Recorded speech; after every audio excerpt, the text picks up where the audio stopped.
The House will be in order. The prayer will be offered by the guest chaplain, Pastor Clark Bosher from Willow Park Baptist Church in Willow Park, Texas. Let's pray.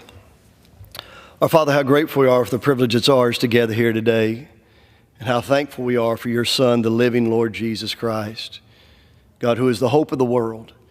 We're thankful that, God, we can confess our sins and know that, God, we cannot save ourselves, and that, God, we can turn to your Son, the Lord Jesus. He said, whosoever shall call upon the name of the Lord shall be saved, and we thank you for that.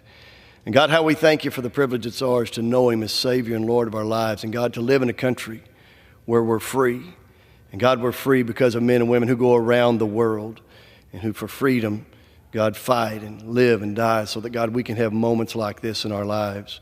And God, how I pray today that you'd protect our military. I pray you'd bless those men and women all around the world, that they'd know your favor, they'd know your blessings. And God, for the men and women who make up our Congress, would you put your hand upon them?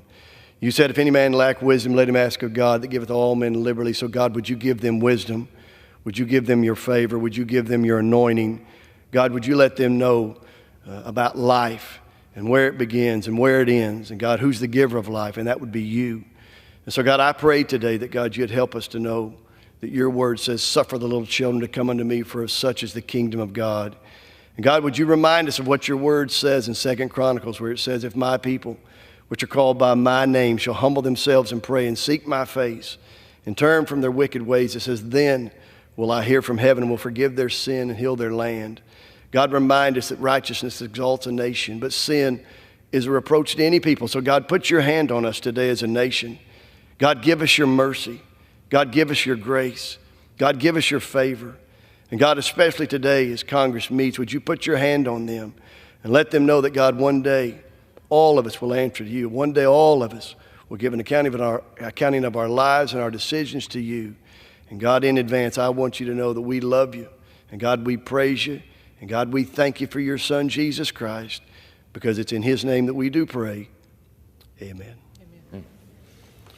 The chair has examined the journal of the last day's proceedings and announces to the House the approval thereof. Pursuant to Clause 1 of Rule 1, the journal stands approved. The Pledge of Allegiance will be led by the gentlewoman from Michigan, Ms. Tlaib. I pledge allegiance to the flag of the United States of America and to the republic for which it stands, one nation, under God, indivisible, with liberty and justice for all. Without objection, the gentleman from Texas, Mr. Williams, is recognized for 1 minute.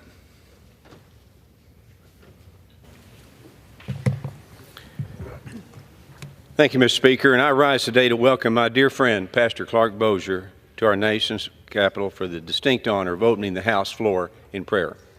For nearly 2 decades, Pastor Bosher has led Willow Park Baptist Church in the great state of Texas, where my family and I have been blessed to know him, and under his leadership, our church has flourished and countless lives have been transformed. His ability to deliver the Word of God across all walks of life leaves a lasting impact on so many. It is an honor to have Pastor Bosher here with us today. My prayer is that he inspires us all in his prayer through his words as we work for the American people. In God we trust. I yield back.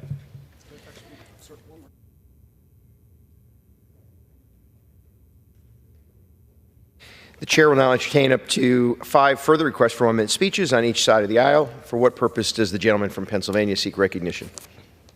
Thank you.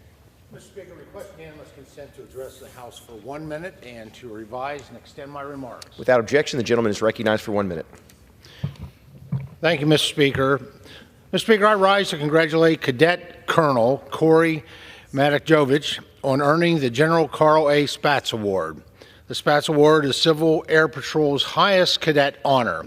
Since 1964, the Spatz Award has been presented to cadets who have demonstrated excellence in leadership, character, fitness, and aerospace education. Cadets qualify for this prestigious award after progressing through 16 achievements in the CAP cadet program. Along the way, they develop self-discipline, leadership abilities, and the foundations necessary for pursuing a career in aviation, space, or technology. Recently, Howard native Cadet Colonel Corey Madakjovich earned his Spatz Award. He is among only 2,559 individuals to have achieved this honor. Along with the Spatz Award, Colonel Matajovich is an exceptional student and athlete, ranking in the top % of his class and competing in 3 varsity sports. Mr. Speaker, through the years of hard work, discipline, and leadership, Colonel Matajovich has exemplified the core values of the Civil Air Patrol and inspired those around him. Receiving a Spats Award is no small feat, and I commend Colonel Matajovich for his dedication. Thank you, Mr. Speaker, and I yield back the balance of my time. Gentleman yields. For what purpose does the gentleman from Texas seek recognition? Speaker, I ask for unanimous consent to address the House for 1 minute and your advice and extend my remarks. Without objection, the gentlewoman is recognized for 1 minute. Thank you, Mr. Speaker.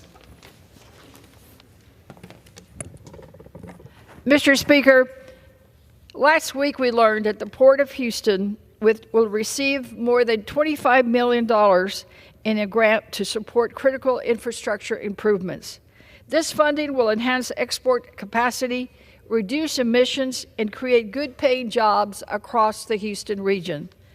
This is more than just a grant. It's a commitment to the safety, sustainability, and economic strength of Houston and its surrounding communities.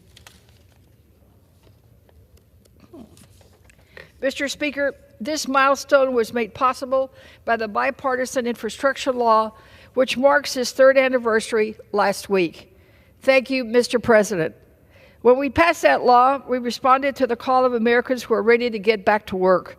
They were ready to invest in communities and neighborhoods all across the nation. They were ready to build a better tomorrow. We are doing that in the greater Houston region. We are putting people over politics. Mr. Speaker, I yield back. From Texas seek recognition. Mr. Speaker, I ask unanimous consent to address the House for 1 minute. Without objection, the gentlewoman is recognized for 1 minute. I rise today with immense pride to honor the incredible achievement of Ernest Cervantes and David Kirkland, the talented owners of Burnt Bean Company, a barbecue restaurant in Seguin, Texas. They were recently presented with the prestigious Bib Gordman Award during the inaugural Michelin Guide Texas ceremony in Houston. This recognition places Burnt Bean Company among an elite group of 45 distinguished establishments across Texas. Ernest and David's dedication and passion have not only earned them this award, but also 3 James Beard Award nominations in the past, affirming Burnt Bean Company's place as culinary leaders in our nation. Today, we celebrate Burnt Bean Company as a beacon of hard work, creativity, and excellence that continues to put Seguin and Texas on the map. Thank you, and I yield back. The gentlewoman yields. For what purpose does the gentleman from Pennsylvania seek recognition? Mr. Speaker, I ask unanimous consent to address the House for 1 minute and to revise and extend my remarks. Without objection, the gentlewoman is recognized for 1 minute. Thank you, Mr. Speaker. Feeling generous today. Today, I celebrate Senator Art Haywood's 10th anniversary in the Pennsylvania State Senate. Senator Haywood is not only my former colleague, but also a longtime friend and neighbor. In fact, we both have the privilege of representing Pennsylvania's 4th Congressional District, he in Harrisburg and I in Washington. Ignited by President Obama's 2008 campaign and aided by a savvy friend, Senator Haywood got in the arena. He became one of the first of 2 African-American township commissioners on the Cheltenham Board of Commissioners in 2009, eventually serving as board president. As state senator, Art dutifully serves Abington, Cheltenham, Jenkintown, Rockledge, and Springfield in our shared Montgomery County, as well as Mount Airy, Germantown, West Oak Lane, Logan, and Chestnut Hill in Philadelphia. In Harrisburg, Art tackles issues at the heart of his communities: voting rights, gun violence, homelessness, poverty, including his years-long advocacy to raise the minimum wage. When he's not fighting for us, you might find Art riding his bike and connecting with neighbors. Together with his wife, Julie, co-chair of the Cheltenham School District, the Haywoods are community time leaders. has expired. Congratulations, Art. I yield back. Gentleman yields. For what purpose does the gentleman from Florida seek recognition? Speaker, I ask for unanimous unanimous consent to address the House and for 1 minute to revise and extend my. Without objection, the gentleman is recognized for 1 minute. Thank you, Mr. Speaker. I rise today to celebrate National Apprenticeship Week, a time to recognize the value of hands-on training and the incredible opportunities of apprenticeships that are offered to American workers and businesses. As a strong believer in the dignity of hard work and the power of education, I know that apprenticeships serve as a vital bridge between learning and earning. They empower individuals to gain valuable skills in industries that form the backbone of our American economy, all the while earning a paycheck and building a lifelong career. Whether in AI technology, cybersecurity, construction, or countless other fields, these programs open pathways of success for countless Americans. In South Florida and across the nation, apprenticeships transform lives and strengthen our communities. Apprenticeships are not just investments in the people of our community, they are investments in America's competitiveness on the global stage. On this 10th anniversary of National Apprenticeship Week, let us continue to champion programs that open doors for young people and working families so that we can build a stronger, more skilled workforce for generations to come. Thank you, Mr. Speaker, and I yield back. The gentleman yields. For what purpose does the gentlewoman from Michigan seek recognition? Without objection, the gentlewoman is recognized for 1 minute. Mr. Speaker, it is an honor to present the City of Livonia in the beautiful 12th Congressional District with $1.25 million and community project funding for their new Senior Wellness Center. There are 30,000 seniors who are 60 or older living in the City of Livonia, and this facility will provide them with better quality of life, as also providing accessible resources and services and programs. Earlier this year, I was honored to attend the groundbreaking with the new project with Mayor Brosnan and a number of other elected officials. Our seniors have played a vital role in shaping our communities, especially communities like Livonia. And it is our responsibility to ensure that they retire with dignity, respect, and access to the resources they need. To all my seasoned residents in Livonia and throughout the Michigan 12th Congressional District, I'm honored to be able to fight for you in Congress. We'll continue to always have your back. I yield. Yields. For what purpose does the gentlewoman from New York seek recognition? I seek unanimous consent to address the House for 1 minute and to revise and extend my remarks. The gentlewoman is recognized for 1 minute without objection. Thank you, Mr. Speaker. New York has a long and distinguished history of supporting our service members and veterans, from the battlefields of the Revolutionary War to those serving today at Fort Drum, Niagara Falls Air Reserve Station. It is our duty to honor these courageous individuals in New York 24. We especially remember the members of our armed services who have been wounded in combat and awarded the Purple Heart, a symbol of the highest form of service and sacrifice to our country. The Purple Heart Memorial in Niagara County and the Purple Heart municipalities along the New York State Purple Heart Trail help ensure that their bravery is recognized and preserved for generations. Today, I rise to advance these efforts by officially proclaiming New York's 24th Congressional District as a Purple Heart Congressional District. This designation will place New York 24 on the New York State Purple Heart Trail, preserving the legacy of Purple Heart recipients for generations. It is a tribute to the exceptional men and women who have sacrificed for our nation and a reminder to never forget the true cost of freedom. With that, Mr. Speaker, I yield. Gentlewoman yields. For what purpose does the gentleman from Washington seek recognition? Ask unanimous consent to address the House for 1 minute. Without objection, the gentleman is recognized for 1 minute. Thank you, Mr. Speaker. Mr. Speaker, today I rise to honor and remember Lieutenant Commander Lindsay Miley Evans and Lieutenant Serena Doug Weilman, two naval aviators who died during a routine training flight near Mount Rainier on October 15th. Lieutenant Commander Evans and Lieutenant Weilman were exemplary leaders who deeply believed in their country, their mission, and their fellow naval aviators. Both natives of California, Lieutenant Commander Evans and Lieutenant Weilman proudly served their country with the Electronic Attack Squadron, or VAQ-130, also known as the Zappers, which is based at Naval Air Station Whidbey Island in my district. Both recently returned from a 9-month deployment at sea, distinguishing themselves in combat operations to defend U.S. and coalition forces and ensure freedom of navigation in the Red Sea and the Middle East. In a tribute to Lieutenant Commander Evans and Lieutenant Weilman, Naval Air Station Whidbey Island wrote that beyond their names and ranks, they were role models, trailblazers, and women who influenced and touched countless people on the flight deck and well beyond. My sympathies are with the families of Lieutenant Commander Evans and Lieutenant Weilman during this very difficult time, and on behalf of my constituents, I thank them for their service and sacrifice. With that, I yield back. Gentleman yields. For what purpose does the gentleman from California seek recognition?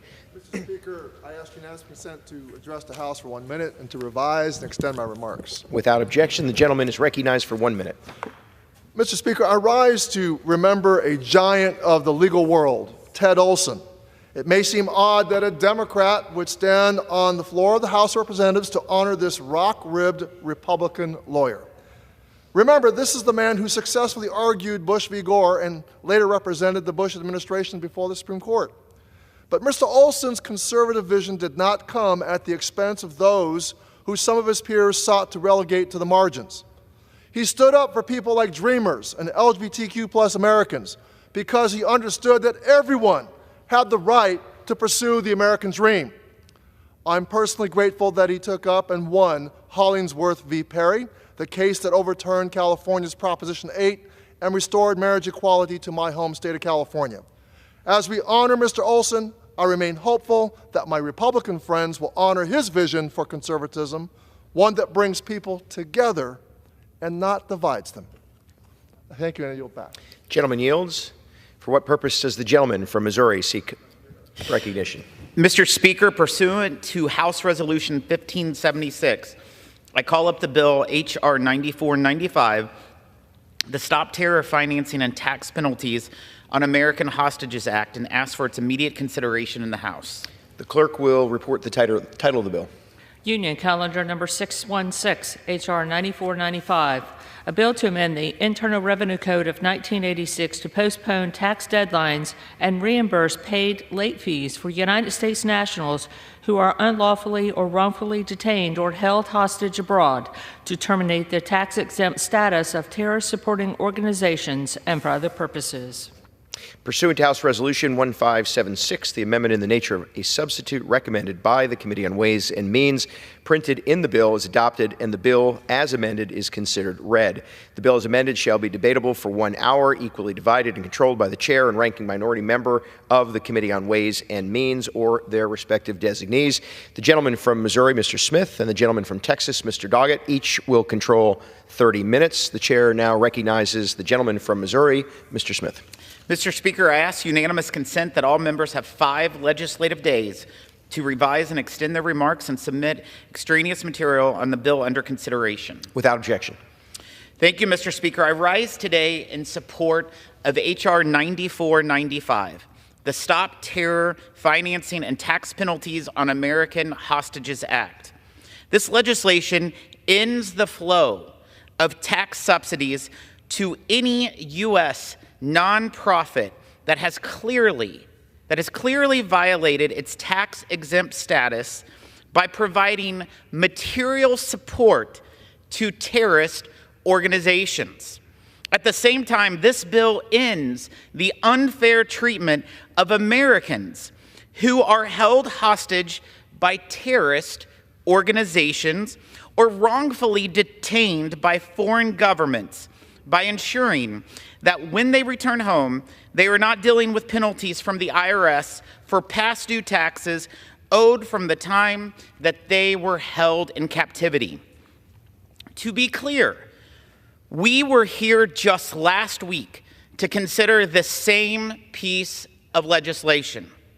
This piece of legislation received unanimous approval by the Ways and Means Committee and contains provisions that already passed this House with overwhelming bipartisan support and received unanimous consent in the U.S. Senate. And yet, despite that consistent showing of bipartisan support, the majority of our Democrat colleagues voted last week to block passage of this bill. Why? Why did they block passage of this bill? Because President Trump won the election. Don't take my word for it. Our Democrat colleagues said it themselves on this very House floor. This very House floor. Nevertheless, we are back here today to consider this bill under a rule so that we can advance this common sense policy despite the partisan antics we witnessed last week. Those who opposed this legislation last week invented all sorts of excuses. We heard a number of fear-mongering scenarios under which they now believe the authorities in this bill might be abused. But every concern raised by Democrats has been addressed in this bill to ensure due process and to protect legitimate nonprofits. Moreover, instead of engaging in the myths we hear from the other side, we have real-world examples that show why this bill is desperately needed to end the tax-exempt status of organizations that have provided material support to terrorists. As I noted last week, we have evidence of a U.S.-based tax-exempt entity that helped fund the hiring of a so-called journalist whose real day job was working for Hamas and holding Israeli hostages in his home. There is also the U.S.-based tax-exempt organization that financially sponsors a foreign entity that the Biden Treasury Department has designated a sham charity because of its support for terrorism. And yet, both of those U.S.-based nonprofits still enjoy tax-exempt status under the Biden administration. In fact, this week, I once again called on the IRS to revoke the tax-exempt status of the organization supporting that fake charity because the Biden administration has yet to do so. In no circumstances, not one circumstance, should the U.S. taxpayer be asked to subsidize this activity by allowing such organizations to retain their tax-exempt preferential status. Unlike the made-up stories our colleagues told last week, and that they will no doubt continue to tell this week, this is the reality. And there is absolutely no excuse for it, Mr. Speaker. Congress must act to stop the abuse of our tax code that is funding terrorism around the world. We must act to end the unfair tax treatment of Americans who have already suffered enough and whose families have suffered enough from being held hostage or wrongfully detained abroad. This is the right thing to do, and I encourage my colleagues to do the right thing and support this legislation. I reserve the balance of my time. The gentleman reserves. The gentleman from Texas is recognized. Thank you, Mr. Speaker. I would yield myself 4 minutes at this time. The gentleman is recognized for 4 minutes.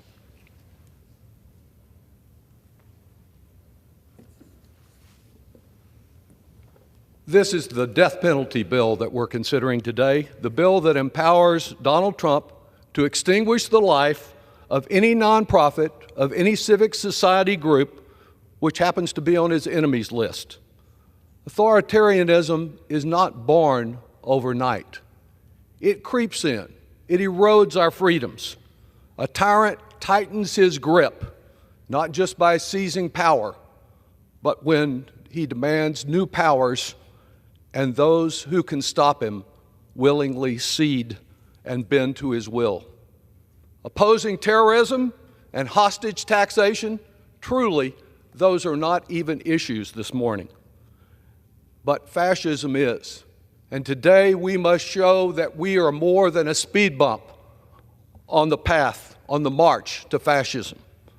Of course we oppose terrorism and all who support terrorists. That's why it's already a federal criminal offense to provide material support for terrorism or foreign entities that are supporting or engaged in terrorism.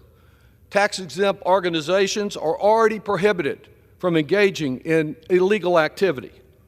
What current law does not prohibit, however, is the type of sweeping power advocated today to enact a revenge campaign and silence any nonprofit or public media outlet that may criticize Donald Trump, assist the many innocent people he demonizes, or those who simply don't offer enough support to satisfy him. There are so many groups in America, almost 300, that have expressed their concern about this bill and their opposition to it. Nor does anyone who oppose protection of American hostages from tax penalties. The chairman is absolutely correct about one tiny thing. A part of this bill has been approved by unanimous consent by the United States Senate.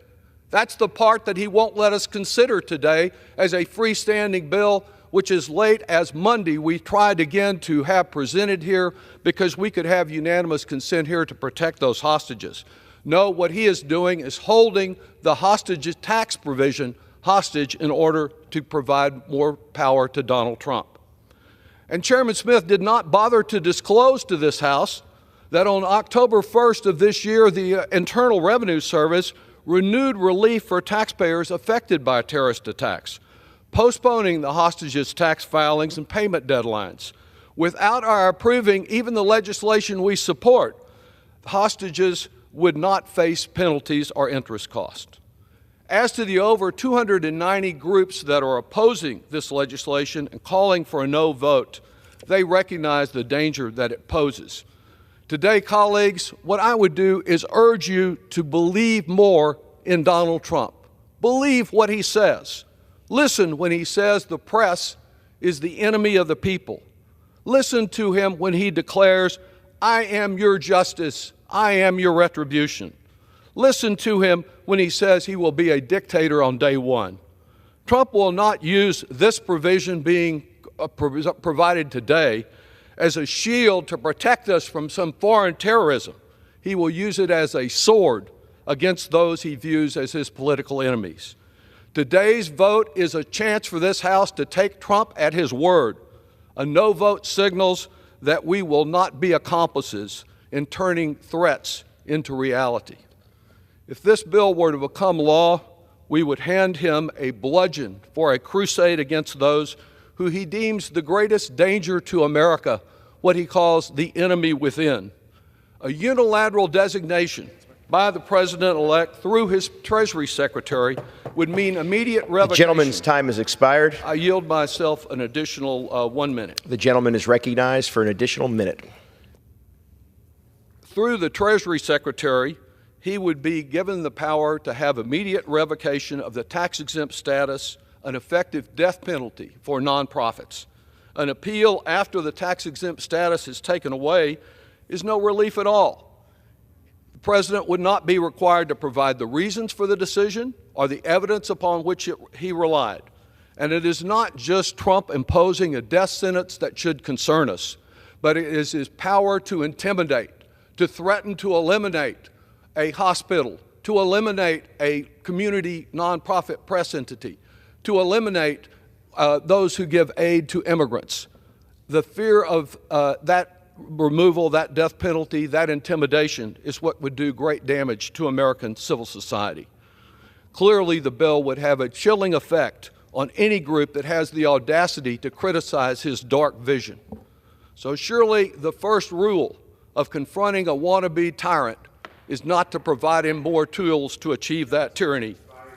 I yield back. I reserve the balance of my time. The chair would remind members, despite the passion with which we might use to debate an important piece of legislation, that we are to refrain from engaging in personalities towards the president and president-elect, suggesting dictatorship or the elimination of human lives should be considered seriously. The gentleman reserves. The gentleman from Missouri is recognized. Sorry. Thank you, Mr. Speaker. I'd just like to point out that the reason why this chamber cannot take up the bill that was passed by the United States Senate to make sure there's not penalties for hostages is because of a thing called the U.S. Constitution. It's called Article 1, Section 7, that says all revenue measures must come from the House of Representatives. So that is why we are doing this piece of legislation. I yield as much time as she may consume to the gentle lady from New York, Miss Tenney. The gentlewoman from New York is recognized. Thank you, Mr. Speaker. I rise in support of my bill, H.R. 9495, the Stop Terror Financing and Tax Penalties on American Hostages Act, which has been the subject of political hysteria since the election of President Trump on November 5th. I want to be clear to my Democratic colleagues, most of whom supported Congressman Kustoff's legislation last April, about what this bill actually does. The bill does two things. It allows the IRS to waive penalties for late taxes on Americans held hostage abroad. While the IRS can waive penalties on the back end when the taxpayer returns home, this would allow them to do it on the front end to ensure that returning hostages and their families who have endured unimaginable hardship don't have the burden of having to deal with it upon return. It directs the IRS to revoke the tax-exempt status of a nonprofit found to be providing financial support to a terrorist organization. Right now, an entity must be deemed a terrorist organization itself to lose its tax-exempt status. This bill says that if a nonprofit provides material support to a designated terrorist group, they will also lose that status. This bill and parts of this bill has received strong bipartisan support on multiple occasions from this Congress. H.R. 9495 passed unanimously out of Ways and Means in September by a vote of 38-0, including and with the support of the ranking member, Richie Neal, along with Mr. Doggett.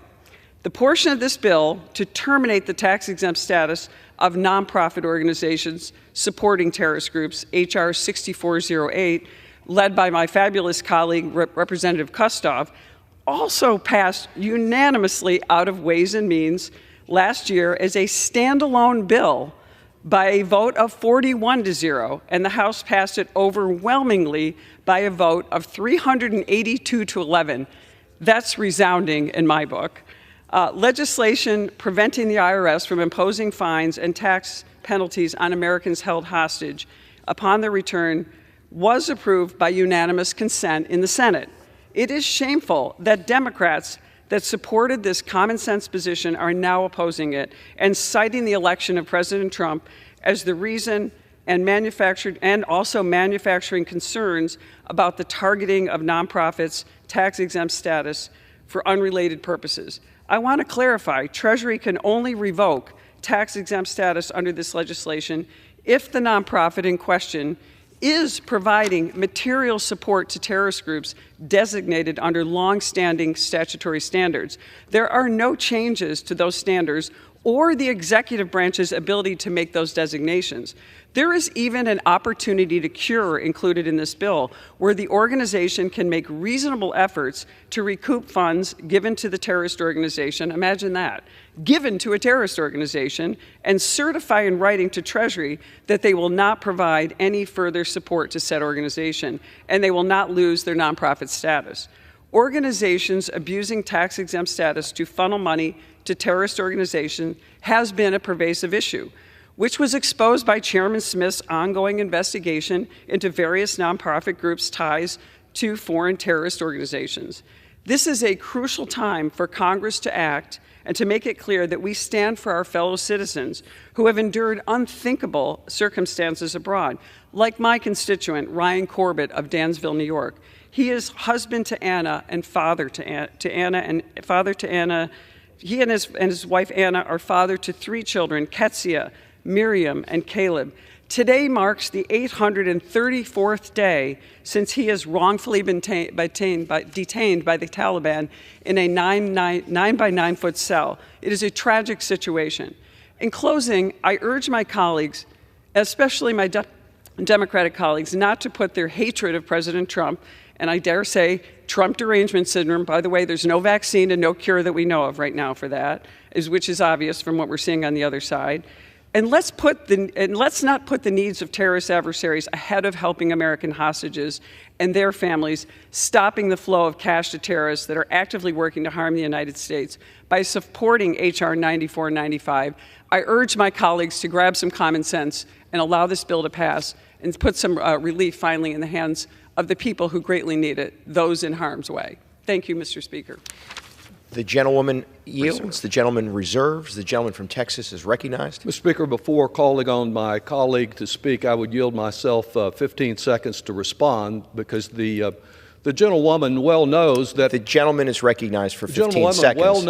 Thank you. The gentlewoman well knows that at that very hearing, when we chose not to block her bill from coming to the floor, I raised the same concerns as did Mr. Byer that we have today and asked them to amend it, to provide due process in this bill, the very thing they've refused to do. With that, Mr. Speaker, I would ask for 3 minutes to be provided to our distinguished colleague who's in the same position from the Ways and Means Committee, Ms. Chu of California. The gentlewoman from California is recognized. I rise in strong opposition to H.R. 9495, legislation that would grant dangerous new powers to allow the incoming administration to target its political enemies. Crucially, it's already illegal for anyone, including nonprofit organizations, to provide material support to foreign terrorist organizations.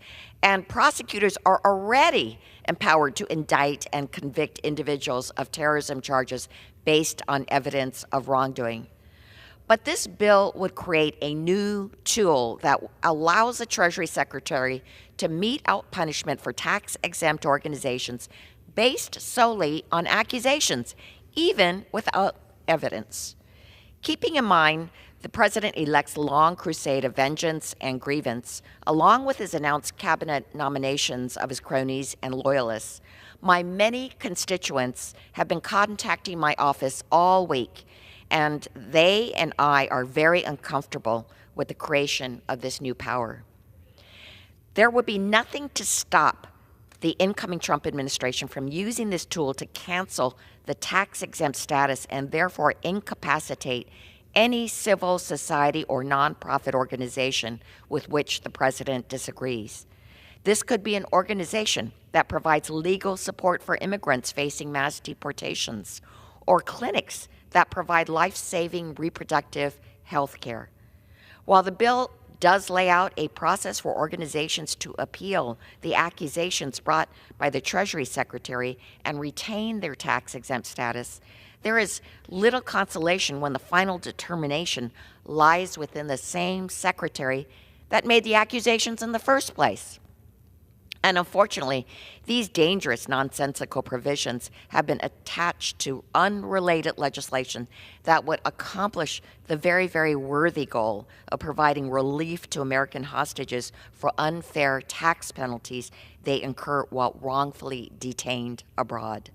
The Senate has already passed this measure as a standalone bill unanimously. The House should follow suit by stripping the bill before us today of its controversial provisions to provide hostages and their families with the relief they deserve. But in its current form, I will vote no, and I urge my colleagues to do the same. I yield back. Gentlewoman yields. The gentleman reserves. The gentleman from Missouri is recognized.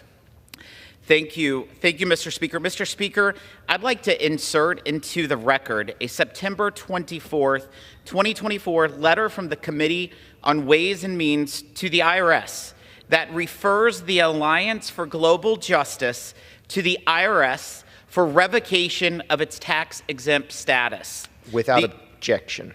Thank you, Mr. Speaker. The Alliance of Global Justice, an Arizona-based tax-exempt organization, currently fiscally sponsors Sam Idun, a group which was recently designated as a sham charity and financial support of terrorists by what? The Biden Department of the Treasury. Despite this letter to the IRS, the alliance still maintains its tax-exempt status in the United States. This letter, coupled with their recent designation as a financial supporter of terrorist organizations, demonstrates the need for H.R. 9495 and the risk of not passing this legislation. I would also point out that, as the prior speaker said, that we should rip out the controversial legislation within this bill. That controversial piece of legislation passed this body by a vote of 382 to 11. Doesn't sound too controversial to me. I'm pleased to yield as much time as he may consume to the gentleman from Tennessee, Mr. Kustoff. The gentleman from Tennessee is recognized. Thank you, Mr. Speaker, and thank you to Chairman Smith. Mr. Speaker, I rise today in strong support of H.R. 9495, the bill titled the Stop Terror Financing and Tax Penalties on American Hostages Act. I'm proud that it's a bipartisan bill, and in my opinion, it will make much-needed improvements to our tax code. I also do want to thank my colleagues, Representative Claudia Tenney from New York, Brad Snyder from Illinois, and Dina Titus from Nevada for joining me in introducing this legislation. And I do want to thank Chairman Jason Smith for his strong support and leadership with this bill. Mr. Speaker, today, right now, there are American citizens being held captive by terrorist groups and foreign adversaries. Under our current law, Americans who've been detained illegally abroad may be subject to certain tax penalties and IRS fees. It is our responsibility to bring these Americans home and, frankly, to fix this unacceptable flaw in the federal tax code. The last thing that Americans should have to deal with is more government tape and bureaucracy. H.R. 9495 also works to prevent tax abuse in our tax code. Since the horrific attack on Israel by Hamas, the Ways and Means Committee has investigated terror groups and bad actors that threaten the U.S. and our allies. One finding, Mr. Speaker, which should enrage all of us, is that there are tax-exempt nonprofits operating in the United States despite being suspected of providing support to terrorist groups such as Hamas. More recently, and I'm using this term in quotes, a journalist working for a publication called the Palestine Chronicle, which is part of a 501c3 tax-exempt organization based in the U.S., he was discovered holding Israeli hostages in his Gaza home. This is unacceptable.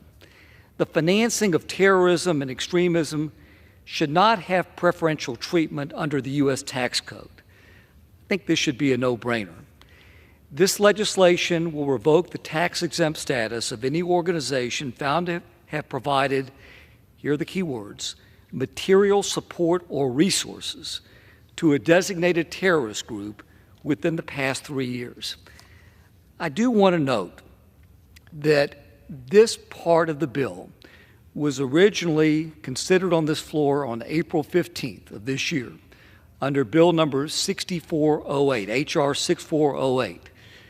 The language in H.R. 6408 affecting these tax-exempt groups is the same language in the legislation that we're considering today. It did pass by a vote of 382 in favor to 11 against, which I think in the current political atmosphere is pretty remarkable.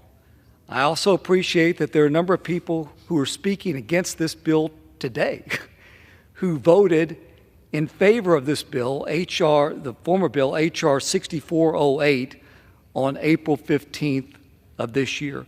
Obviously, a vote of 382 in favor and 11 against shows the resounding support of this body. And if there are any due process concerns, which we've been hearing about this morning, they existed in that bill on April the 15th. And yet there were only 11 people who voted no. I was glad to see this common sense legislation unanimously pass out of the Ways and Means Committee. Chairman Smith, in his remarks, termed it as common sense, and that's exactly what it is. So, Mr. Speaker, for all these reasons, I strongly urge my colleagues to support this important piece of legislation today. And with that, I'll yield back. Gentleman yields. Gentleman reserves. Gentleman's recognized. Thank you, Mr. Speaker. At this time, I would recognize my distinguished colleague from the Ways and Means Committee, Mr. Byer. 3 minutes. The gentleman is recognized for 3 minutes. Thank you, Mr. Speaker. Mr. Speaker, I also stand in opposition to this bill, which would provide the administration with sweeping unilateral authority to designate nonprofits as terror-supporting organizations and strip them of their tax-exempt status with no due process and without sufficient evidence. The authorities provided in this bill are unnecessary and dangerous in the wrong hands. The legislation would do nothing to improve our ability to combat terrorism, as there are already numerous legal mechanisms which effectively monitor and penalize nonprofits that provide support for terrorist organizations. No one in this institution wants a single dollar to find its way into the hands of a terrorist group, and it is inappropriate to suggest otherwise. But in the hands of responsible government, the powers provided by this bill are merely redundant. However, Mr. Speaker, history is uncertain. Democracies, even ours, wax and wane. Sometimes we have great presidents, sometimes we do not. And under the leadership of an unscrupulous authoritarian, it is not hard to imagine how an administration could use the powers in this bill to hinder or dismantle organizations that its leaders do not like. Mr. Speaker, some 15 years ago, before I was here, there was a huge controversy over the IRS under Barack Obama investigating nonprofit organizations that may not have actually been nonprofits, that they were political organizations, campaign organizations, promoting ideologies, doing nothing to help the American people. Turns out there were as many on the left doing this, perhaps, as on the right. However, my Republican friends were apoplectic about this because they said a president can unscrupulously cross out, take away our tax-exempt status of these NGOs that are our rightful thing. It is fair right now to consider that Democratic presidents, Republican presidents could misuse this power. I voted for it with concerns a couple of weeks ago, but that was before organization after organization has met with me, called my office, sent letters, community foundations across this region, hardly terror-supporting organizations terrified that their nonprofit status will be taken away from them unjustly and inappropriately. It is deeply unfortunate that this was matched with a very good common-sense legislation. Congresswoman Dina Titus, Claudia Tenney, and I on the postponing and fees for the taxpayers unlawfully detained as hostages. This is what passed the Senate overwhelmingly. So preparing this deeply controversial legislation that we have all woken up to the potential, not just because of Donald Trump, but because the nonprofits who could be affected by it are aware of its impact. It happened immediately right after it came out of Ways and Means. So for this reason, I urge my colleagues to oppose 9495 and hope that we can find a path forward to provide desperately needed relief for the Americans who have been wrongfully detained overseas. With that, I yield back. Gentleman yields. Gentleman reserves. The gentleman from Missouri is recognized. Thank you, Mr. Speaker. Only in Washington is a bill that passed 382 to 11 considered deeply controversial. A bill that says U.S. tax dollars should not subsidize terrorist organizations. The other side views that as deeply controversial. That's a statement you just heard in the prior speaker. That's very, very unfortunate. That's what the American public is so upset with Washington, is that they're completely out of touch with reality. I yield as much time as he may consume to the gentleman from Kansas, Mr. Estes. Gentleman from Kansas is recognized. Well, thank you. Mr. Speaker, I rise today in strong support of a common sense bill that should receive unanimous support in the chamber today. H.R. 9495, the Stop Terror Financing and Tax Penalties on American Hostages Act. Our discussion today is against the backdrop of the atrocious attacks on Israel by Hamas terrorists more than a year ago. And while nearly 6,000 miles away from our nation's capital, 7 Americans, 3 of whom are presumed dead, are still held captive by Hamas.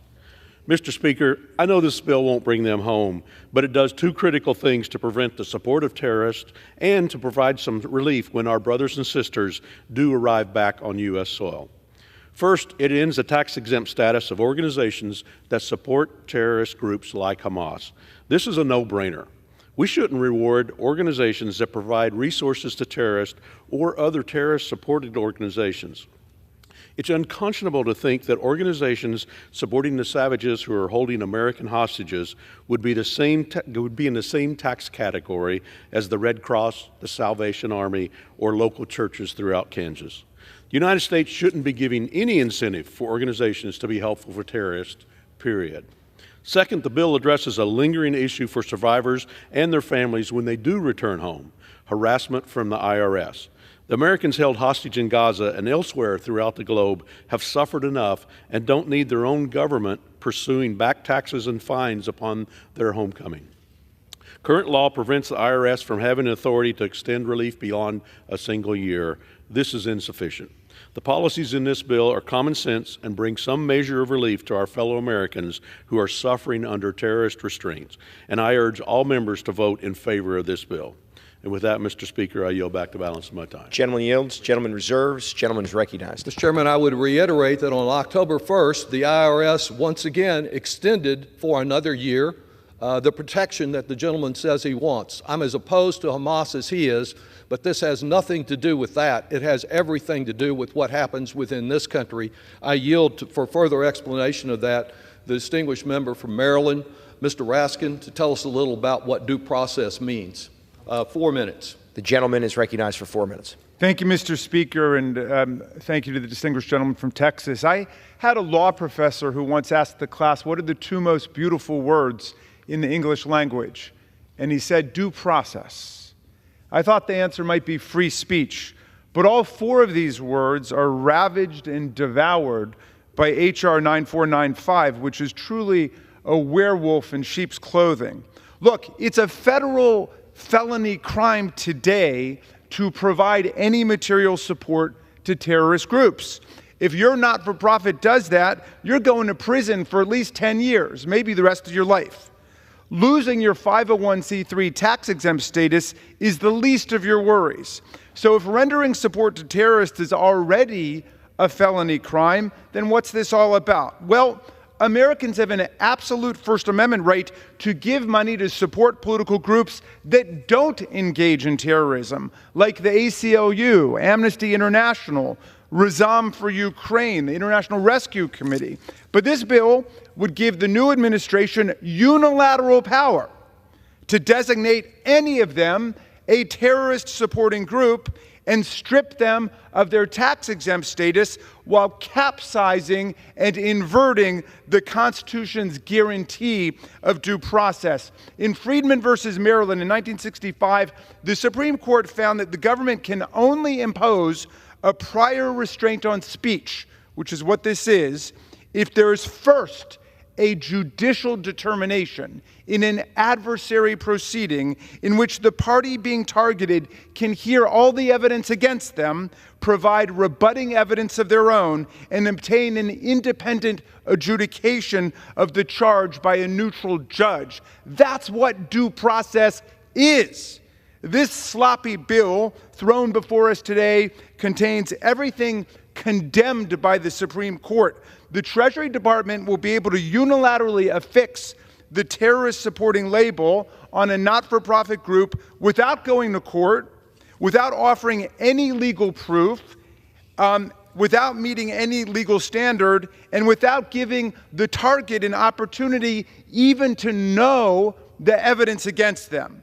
Although the Treasury Secretary must notify the group that it will be designated a terrorist-supporting organization in 90 days, unless the Secretary is satisfied with the group's answer, it remains completely up to the Secretary to make a, quote, final agency determination without meeting any standard of proof. Once this scarlet letter and the infamy of being designated a terrorist-supporting group are firmly affixed on the organization, the stigmatized then can finally go to a judge, but incredibly, the legal burden is explicitly put on them to prove they are not a terror-supporting group, completely reversing the burden of due process which properly belongs to the government. A sixth grader would know this is unconstitutional. This is an unlawful power to vest in any president and a dangerous power to vest in a president who shows no qualms about leveling threats of retribution and revenge against his enemies. The president-elect has said Special Counsel Jack Smith should be arrested. Former Congresswoman Liz Cheney, the former head of the Republican conference, should be jailed. And the chairman of the Joint Chiefs of Staff, Mark Milley, should be court-martialed. You can imagine what they would do to a human rights group that dares to criticize Vladimir Putin or another of the beloved autocrats around the world. American civil society and the not-for-profit Gentleman's sector. time has expired. Could I request another minute? Another minute. I yield another minute. The gentleman is recognized for a minute. American civil society and the not-for-profit sector must be protected against political censorship and government vendetta. Now, to get America to bite on this toxic sandwich, they've tucked the rotten, unconstitutional meat in with language clarifying that Americans held hostage are not subject to IRS penalties for failing to pay their taxes on time. The Senate already passed this fine legislation, and we could do that unanimously today. But instead, they want us to vote to give the president Orwellian powers and the American not-for-profit sector Kafkaesque nightmares. I voted against this bill last week. I will vote against it today and tomorrow and next week and for the next 4 years and beyond. I thank the gentleman for yielding, and I yield back. The gentleman yields. The gentleman reserves. The gentleman is recognized. Thank you, Mr. Speaker. Mr. Speaker, we just heard that a sixth grader could see that this is unconstitutional. However, a Harvard lawyer thought this was okay in April, whenever it passed with only 11 dissenting votes. So to me, I believe that argument does not hold accurate. Tax-exempt status, Mr. Speaker, is not a constitutional right. It's not a constitutional right. But there is still robust due process protections in this bill that we worked out with our Democrat colleagues before passage in the Ways and Means Committee. Though that didn't stop, the gentleman from Maryland from voting in favor of these same exact identical provisions earlier this year. I yield as much time as he may consume from the gentleman from Pennsylvania, Mr. Smucker. The gentleman is recognized. Mr. Speaker, what we're witnessing on the floor today is, I believe, one of the most bizarre arguments against the bill that I've seen since I've been here in my 8 years in Congress. In fact, look over there and see how they're contorting themselves to say they're against this bill. Remember that old game we used to play as kids, Twister? It looks like a game of Twister over on that side today. Let's first about the facts in this bill. Today's 411 days since Hamas terrorists capture and continue to hold men, women, and children, including 7 American citizens hostage in the Gaza Strip. And in the wake of those attacks, nefarious groups have leveraged their status as nonprofits under Section 501c3 of the tax code to provide material and financial support to Hamas. We have examples. One is the Alliance for Global Justice, which is linked to the Popular Front for the Liberation of Palestine, which the State Department designated as a terrorist organization.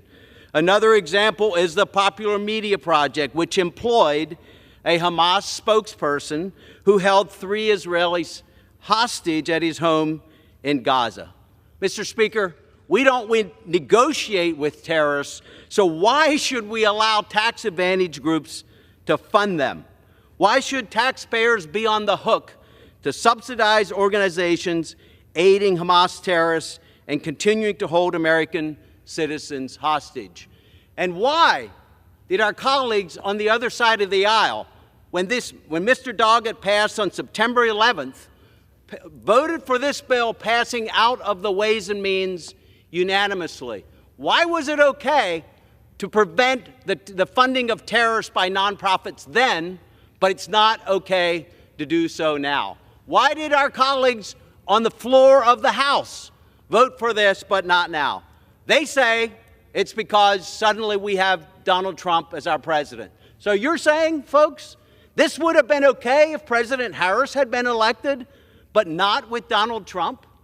Maybe it makes sense because under Democrat presidents, the IRS did target conservative groups. Where was your outrage at that when the IRS was targeting conservative groups?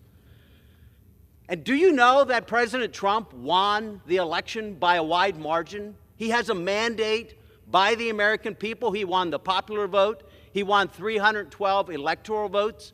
The American people believe that Donald Trump will save this country, will put this country on the right path. They don't believe that he's a fascist. They don't believe that he's the kind of dictator that you think he will be. Talk about election denialism. When are you going to accept that President Trump won this election and that President Trump will do what is right for the American people? Mr. Speaker, this is the most bizarre argument that I've heard on this bill, the most bizarre argument I've heard since I've been in Congress. They've completely reversed their vote in just a few months. It's unbelievable, Mr. Speaker. It's sad. This is a bill that it has parameters around the bill. They say now suddenly it doesn't have parameters. It simply says if a nonprofit is supporting a terrorist organization, their tax status should be revoked. It's a common sense bill. Do not believe what they're saying today. I ask my colleagues to support this bill. Thank you, Mr. Speaker. The gentleman yields. The chair would remind my colleagues to direct their comments to the chair, to not engage in personalities towards the president or president-elect, nor to repeat the language of engaging in personalities against the president or president-elect. Absolutely, the gentleman is Mr. recognized. Speaker. The gentleman's trying to turn the world upside down. We are the ones who accept election results. We're not the ones that storm the Capitol. We're not the ones that still deny the results of the last election. We believe in democracy and the will of the people and the responsibility of the members of this body to stand up and exercise effective checks and balances. With that, Mr. Speaker, I would ask for 2 minutes for the distinguished ranking member of the Veterans Affairs Committee, Mr. Takano, who was here with me last week to oppose this very bad bill. The gentleman is recognized for 2 minutes. Mr. Speaker, I rise in strong opposition to H.R. 9495. As members of Congress, it is our duty to stand against terrorism and stand up for our common values. But this bill does neither. What does it do? What it does is grant sweeping, draconian powers to the executive branch to essentially shut down any nonprofit. And on what basis would future administrations, Democrat or Republicans, be able to exercise such power? On a mere accusation. I repeat, an accusation. All nonprofits could be under scrutiny. These are decent people who are advocating on issues from religious freedom to animal welfare. Now, why would conservatives, the very same people who gnash their teeth at executive overreach, support such a measure? Why would they suddenly about face and sacrifice the values they claim to stand for? Because this is a gift to the president-elect, Mr. Trump, wrapped up in a bow right before the holidays. On the campaign trail, he has made no secret of who he would seek to go after. But this is bigger than the president-elect, because now every president who would be king would be free to seek vengeance on their political opponents for every perceived slight. I caution my colleagues to consider how far-reaching the consequences of this bill would be. This bill would apply to all future presidents. At a time when we should be strengthening our checks and balances and shoring up our guardrails, this legislation would do the opposite. So in the strongest possible terms, I urge my colleagues to vote against this executive branch power grab, and I yield back. I reserve. The gentleman yields. And the gentleman reserves. I reserve. Thank you. The gentleman from Missouri is recognized. Thank you, Mr. Speaker. One of the speakers on the other side who had previously voted in support of this bill said last week when explaining his new opposition, quote, "With Trump's election, the conditions have changed." We just heard that from the prior speaker as well. If they thought Ms. Harris would have been the president-elect, they would still be supporting this bill. Terrorism exists regardless who's president of the United States, and we as members of Congress have the duty to make sure that taxpayers are not subsidizing terrorism. It's very, very simple. I'm pleased to yield 2 minutes to the gentleman from Florida, Mr. Bean. And from Florida is recognized for 2 minutes. Thank you very much, Mr. Chairman. Mr. Speaker, common sense will tell you that an American held hostage overseas probably is not going to get a chance to file their taxes. Common sense, Mr. Speaker, will tell you that they probably won't even get a chance to file an extension.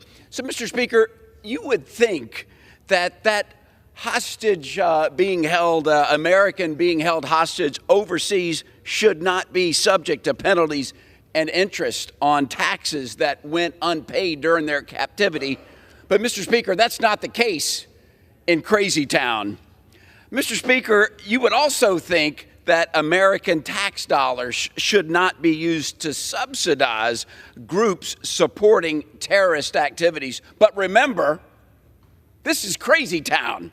Mr. Speaker, it's time to bring common sense back to Crazy Town, and that's why we need H.R. 9495, the Stop Terror Financing and Tax Penalties on American Hostages Act. The bill would bring common sense and allow the IRS to waive penalties for late taxes for Americans held hostages overseas, and would direct the IRS to revoke the tax-exempt status of a nonprofit found providing financial support to a terrorist organization. Mr. Speaker, it's just common sense. I yield back. Gentleman yields. Gentleman reserves.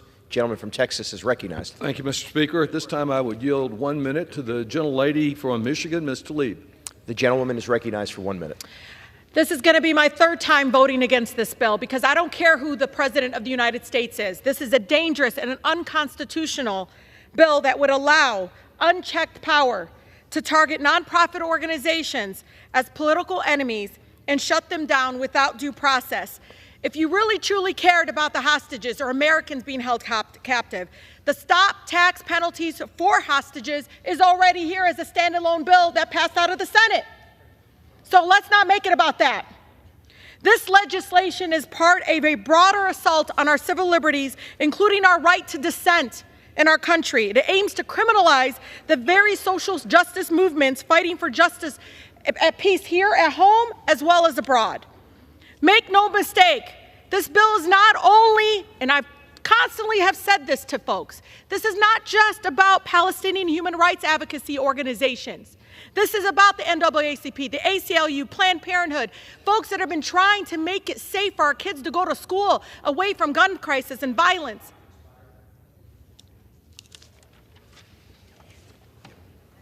I reserve. The gentleman reserves. The gentleman from Missouri is recognized. I reserve. Gentleman reserves. Gentleman from Texas is recognized. Mr. Speaker, how much time remains on each side? The gentleman from Texas has 10.5 minutes. From Missouri has 3 minutes. 3 minutes? No, right. 10.5 minutes to the gentleman from Texas. Mr. Speaker, at this time I would yield 1 minute to the gentlelady from Washington, Ms. Jayapal, the chair of the Progressive Caucus within our Democratic Party. The gentlewoman is recognized for 1 minute. I'll give you a minute. I'll give you a minute. Yeah. Okay. Mr. Speaker, I rise in strong opposition to this bill, giving Donald Trump and any future president unfettered power to punish civil society groups, news outlets, hospitals, and universities with zero due process. This bill is an authoritarian play by Republicans to expand the sweeping powers of the executive branch to go after political enemies and stifle political dissent. It allows Republicans to empower Donald Trump to go after enemies at will, to put out of business hospitals that provide reproductive care to women, to label environmental advocates as eco-terrorists, to target humanitarian organizations or the foundations that support them, to punish news organizations and think tanks that put out research or policies that contradict Donald Trump, to obliterate civil liberties groups who seek to protect those very liberties from authoritarianism. Americans want checks and balances, not a blank check for a president to label anyone. Mr. Speaker, I would yield the gentlelady another minute. The gentlewoman is recognized for another minute. Americans want checks and balances, not a blank check for any president to label anyone as a terrorist without evidence. Providing material support to terrorist groups is already a crime and can be criminally prosecuted. But this bill removes all due process protections. That's exactly why the same bill failed on the House floor last week. But instead of moving on and taking on the real economic issues that are facing Americans today, or working simply to fund the government, Republicans are fixated on giving unchecked powers to the Trump administration. Weaponizing the government is the foundation of Trump's Project 2025. It is step one of Trump's project in action. With this bill, the only guardrail against authoritarian abuse to any voice of dissent to his agenda will be Trump's imagination. Vote no on abusive, unchecked presidential powers. I did last week, I will this week, and any other time it comes up. I yield. The gentleman yields. Gentleman reserves. Gentleman. Mr. Speaker, yes, I reserve. Gentleman reserves. Gentleman's recognized. Thank you, Mr. Speaker. I just want to point out the prior speaker voted for the exact language that she was railing against for due process, the exact language in April. In April. The only thing that has changed, the only thing that has changed for the majority of the people changing their votes over there is Donald Trump was elected president. That's unfortunate. I reserve. The gentleman reserves. The gentleman from Texas is recognized. Thank you, Mr. Speaker. At this time, I would yield 1 minute to the gentlelady from Missouri, Ms. Bush. The gentlewoman is recognized for 1 minute. Thank you, Mr. Speaker. St. Louis and I rise in opposition to H.R. 9495. What we're witnessing today is straight out of a comic book, the part where the villain's origin story turns into a revenge plot. After years of stewing, Trump is ready to enact his plan, and H.R. 9495 is one of his weapons of choice. With Trump, we face an administration obsessed with silencing dissent and with punishing those Trump deems his enemies. Every day we watch unqualified TV personalities and accused sexual abusers walk into what would be his cabinet. Why? Because loyalty to Trump is the only qualification that matters. H.R. 9495 takes that demand for loyalty even further. It hands Trump unchecked power to crush his opposition. This bill is about control, it's about revenge, and stifling free expression. News flash, America doesn't bow to wannabe dictators. We will not fight, we will fight your petty revenge plots at every turn. We will not stop fighting. You work for us and you do not. We do not work for you. This bill is an affront to democracy. The Vote gentlewoman no. will suspend. The gentlewoman's time has expired. The chair would again remind my colleagues to please direct your comments to the chair. The gentleman from Missouri is recognized. Thank you, Mr. Speaker. I disagree with everything the prior speaker had said, my colleague from Missouri. But what I will say is that at least she's consistent. She was one of the 11 that voted against the bill in April. Unfortunately, we've seen a lot of other people flip-flop, and that is what's unacceptable. I reserve. Gentleman reserves. The gentleman from Texas is recognized. Mr. Speaker, I have no further speakers and am prepared to close if the gentleman has no further speakers. The gentleman from Texas is recognized.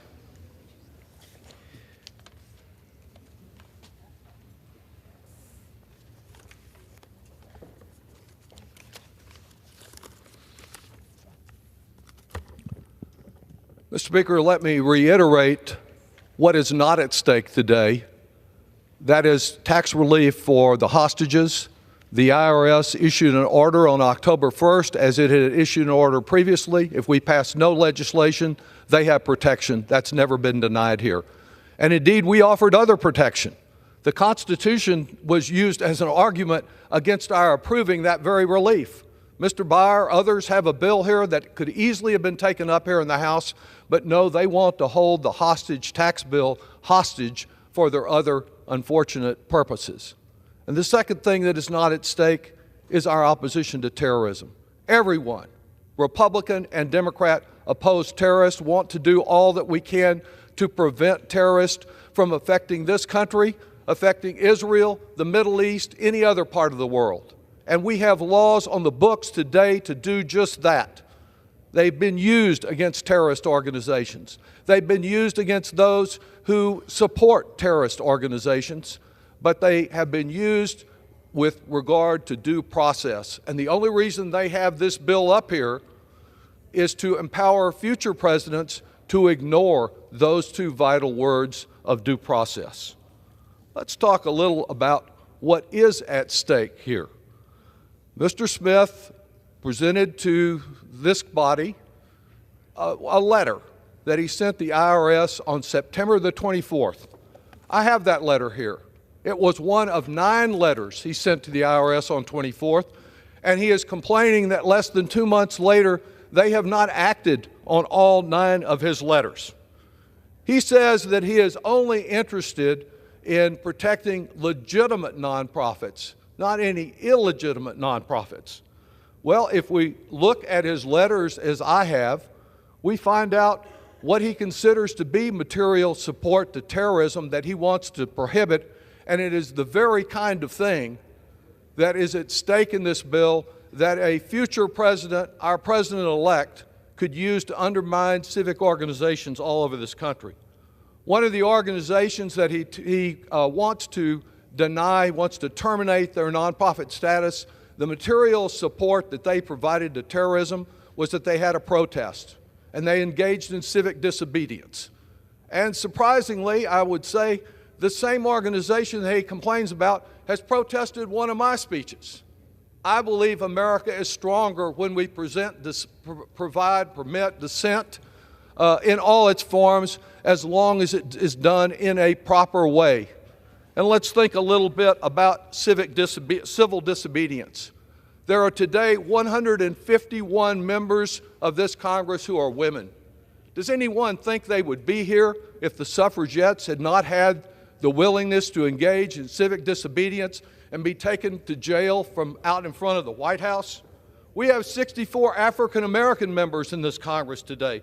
Does anyone think that had it not been for the freedom riders, for those who put their lives on the line to protect the right to vote, who engaged in civil disobedience and did not obey the laws of Mississippi and Alabama and Texas, does anyone think we would have moved our country as far as it has, despite its many successes, its many shortcomings? We've made some progress, and those who are willing to put their lives on the line and, yes, engage in civil disobedience, they have contributed on the whole to this being a fairer and more just country.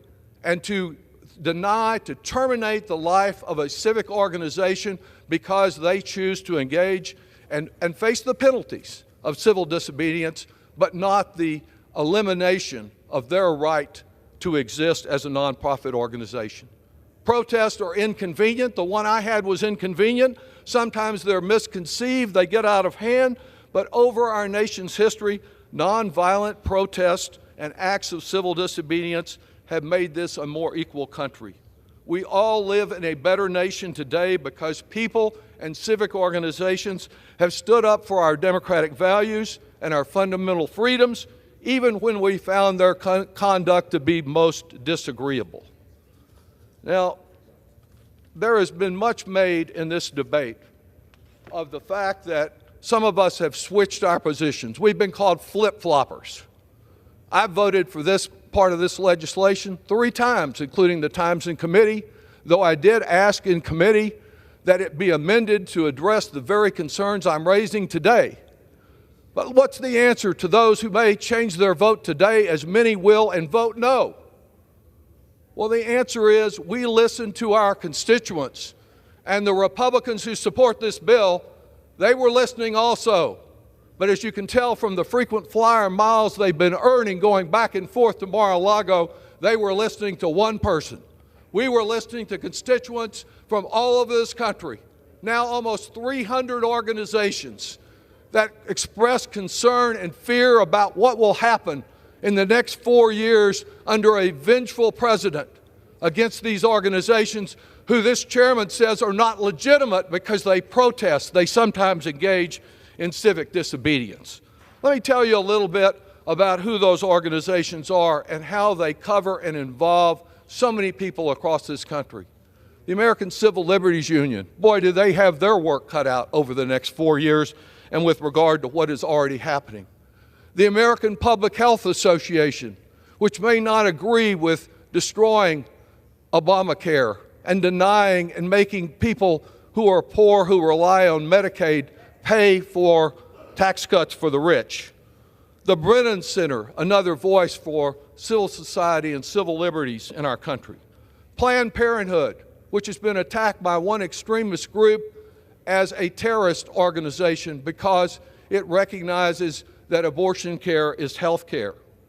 The AFL-CIO, the Service Employees Union, the United Auto Workers, the American Federation of Teachers, the National Education Association. These are the kind of employee groups and professionals that serve our country, whose voice is being heard, who many of my colleagues who, like I, once voted for this bill, have listened to them and the impact that they think this bill under the incoming president will have on their ability to function and defend working people. The League of Conservation Voters and the Sierra Club, attacked by extremists as being eco-terrorists sometimes when they don't automatically approve every mine that gets opened, every destruction of native lands that occurs, and stand up and speak up for the environment. Reproductive Freedom for All and the Leadership Conference on Civil. Mr. Speaker, I yield back then, and thank you for the time. The gentleman yields. Again, the chair reminds my colleagues not to engage in personalities directed towards a president or president-elect. The gentleman from Missouri is recognized.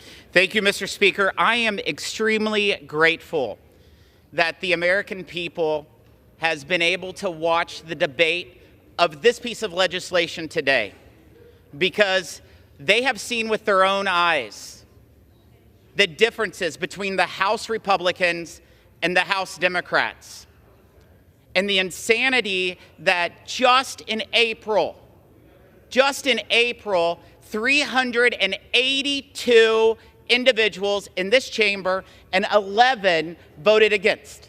382 for, 11 against. The provisions are the same. The only thing that has changed, Mr. Speaker, according to their quotes on the floor, is Donald Trump was elected president. That's the only thing changed. This bill is very simple. Very simple. If a nonprofit organization is funding terrorism, you lose your tax-exempt status. If we're truly against terrorism, our actions will speak louder, and we will vote for this legislation. But we'll see. We'll see who's brave on the other side, who wants to stand with real America and not woke policies. I yield back.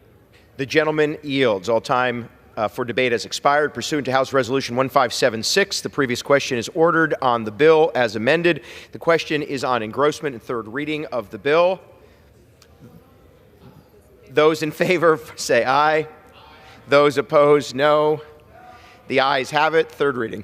A bill to amend the Internal Revenue Code of 1986 to postpone tax deadlines and reimburse paid late fees for United States nationals who are unlawfully or wrongfully detained or held hostage abroad, to terminate their tax-exempt status of terrorist-supporting organizations and for other purposes. The question is on passage of the bill. Those in favor say aye. Those opposed say no. The ayes have it. The bill is passed. And for what purpose does the gentleman from Missouri seek recognition? Mr. Speaker, on that I demand the yeas and nays. The yeas and nays are requested. Those favoring a vote by the yeas and nays will rise. A sufficient number having risen, the yeas and nays are ordered. Members will record their votes by electronic device. Pursuant to Clause 9 of Rule 20, this 15-minute vote on passage of H.R. 9495 will be followed by a 5-minute vote on the motion to suspend the rules and agree to House Resolution 915. This is a 15-minute vote.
On this vote, the yeas are 213 and the nays are 183. The bill is passed.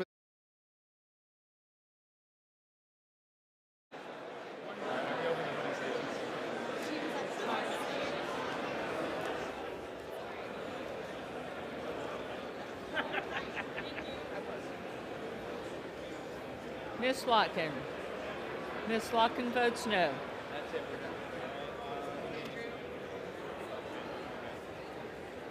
Mr. Van Drew.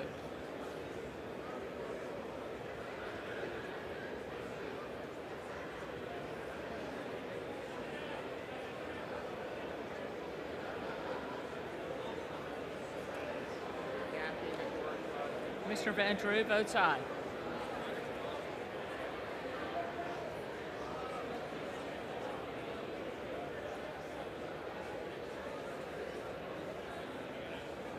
Ms. Rogers of Washington. Ms. Rogers of Washington voted aye.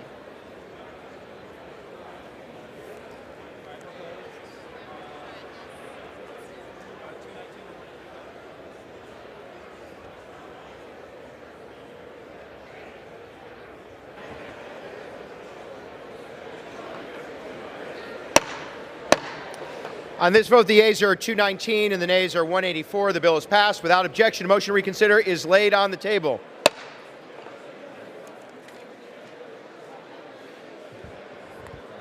Pursuant to Clause 8 of Rule 20, the unfinished business is the vote on the motion of the gentleman from Guam, Mr. Moylan, to suspend the rules and agree to House Resolution 915, on which the yeas and yeas are ordered. The clerk will report the title of the bill. House Resolution 915, resolution urging the government of Ukraine to review and modify its decision to suspend adoption by foreign nationals with a view to resuming such adoptions, particularly in cases where the mutual concerns of the governments of Ukraine and of the United States can be substantially addressed.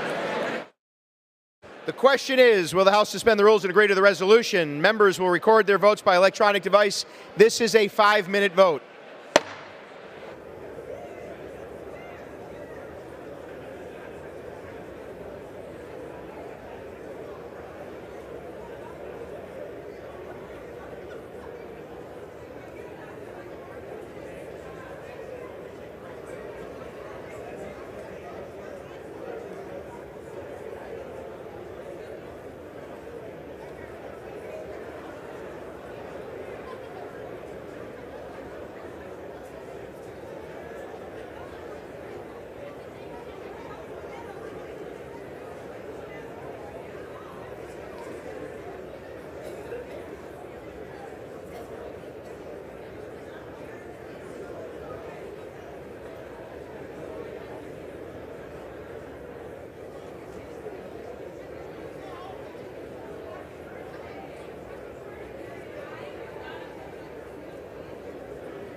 On this vote, the ayes are 372, nays 6, two-thirds being in the affirmative. The rules are suspended. The resolution is agreed to, and without objection, the motion to reconsider is laid on the table.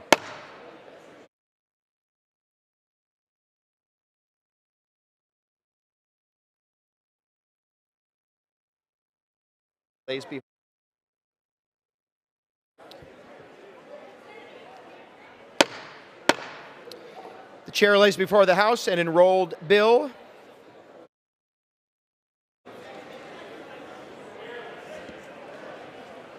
H.R. 3728, an act to designate the facility of the United States Postal Service located at 25 Dorchester Avenue, Room 1 in Boston, Massachusetts as the Caroline Chang Post Office. The chair announces the Speaker's appointment pursuant to Section 803A of the Congressional Recognition for Excellence in Arts Education Act, 2 U.S.C. 803A, and the order of the House of January 9, 2023 of the following individuals on the part of the House to the Congressional Award Board. Ms. Brenda Larson Becker of Alexandria, Virginia. Ms. Susan Bracken Hirschman of Alexandria, Virginia. Ms. Selby Legree Willamette, Illinois. The chair lays before the House a communication. The Speaker's Rooms, Washington, D.C., November 21st, 2024. I hereby designate the period from Thursday, November 21st, 2024 through Monday, December 2nd, 2024 as a district work period under Section 3Z of House Resolution 5. Signed sincerely, Mike Johnson, Speaker of the House of Representatives.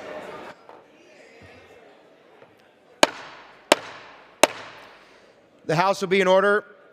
Members are requested to take their conversations off the floor.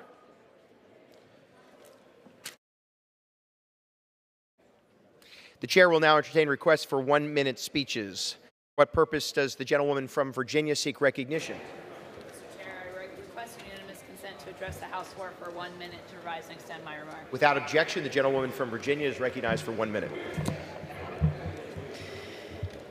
Mr. Speaker, I rise today as a co-chair of the Assisting Caregivers Today, or ACT caucus, to recognize National Family Caregivers Month.